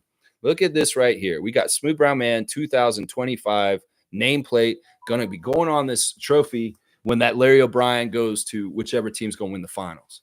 So, yeah, you're going to be on there very soon, Reggie, because you've earned it. You've worked very hard this year. All right, thanks, everybody. I'll see you guys tomorrow. Let's go Toronto Tempo. Let's go Toronto Raptors. Let's go Raptors 905. Let's go Team Canada basketball, men's, women's, every level. And let's go CEBL, Canadian Elite Basketball League. You're arriving just like the WNBA is arriving, and Canada and basketball is growing more and more. I love to hear the news from Mark about it in Calgary. It's just so awesome and inspiring. And yeah, get out there and coach, man. You can have an influence on the future of basketball, Mark Tavares. And I'd love to hear all about it. And Fiercey does too, coaching her daughter. And Kaz, thanks for coming to the game too and sharing your pictures. And I'm glad you had a very fantastic time yesterday in Ottawa. Let's go. And happy belated Father's Day once again to all the dads out there. Let's go Raptors.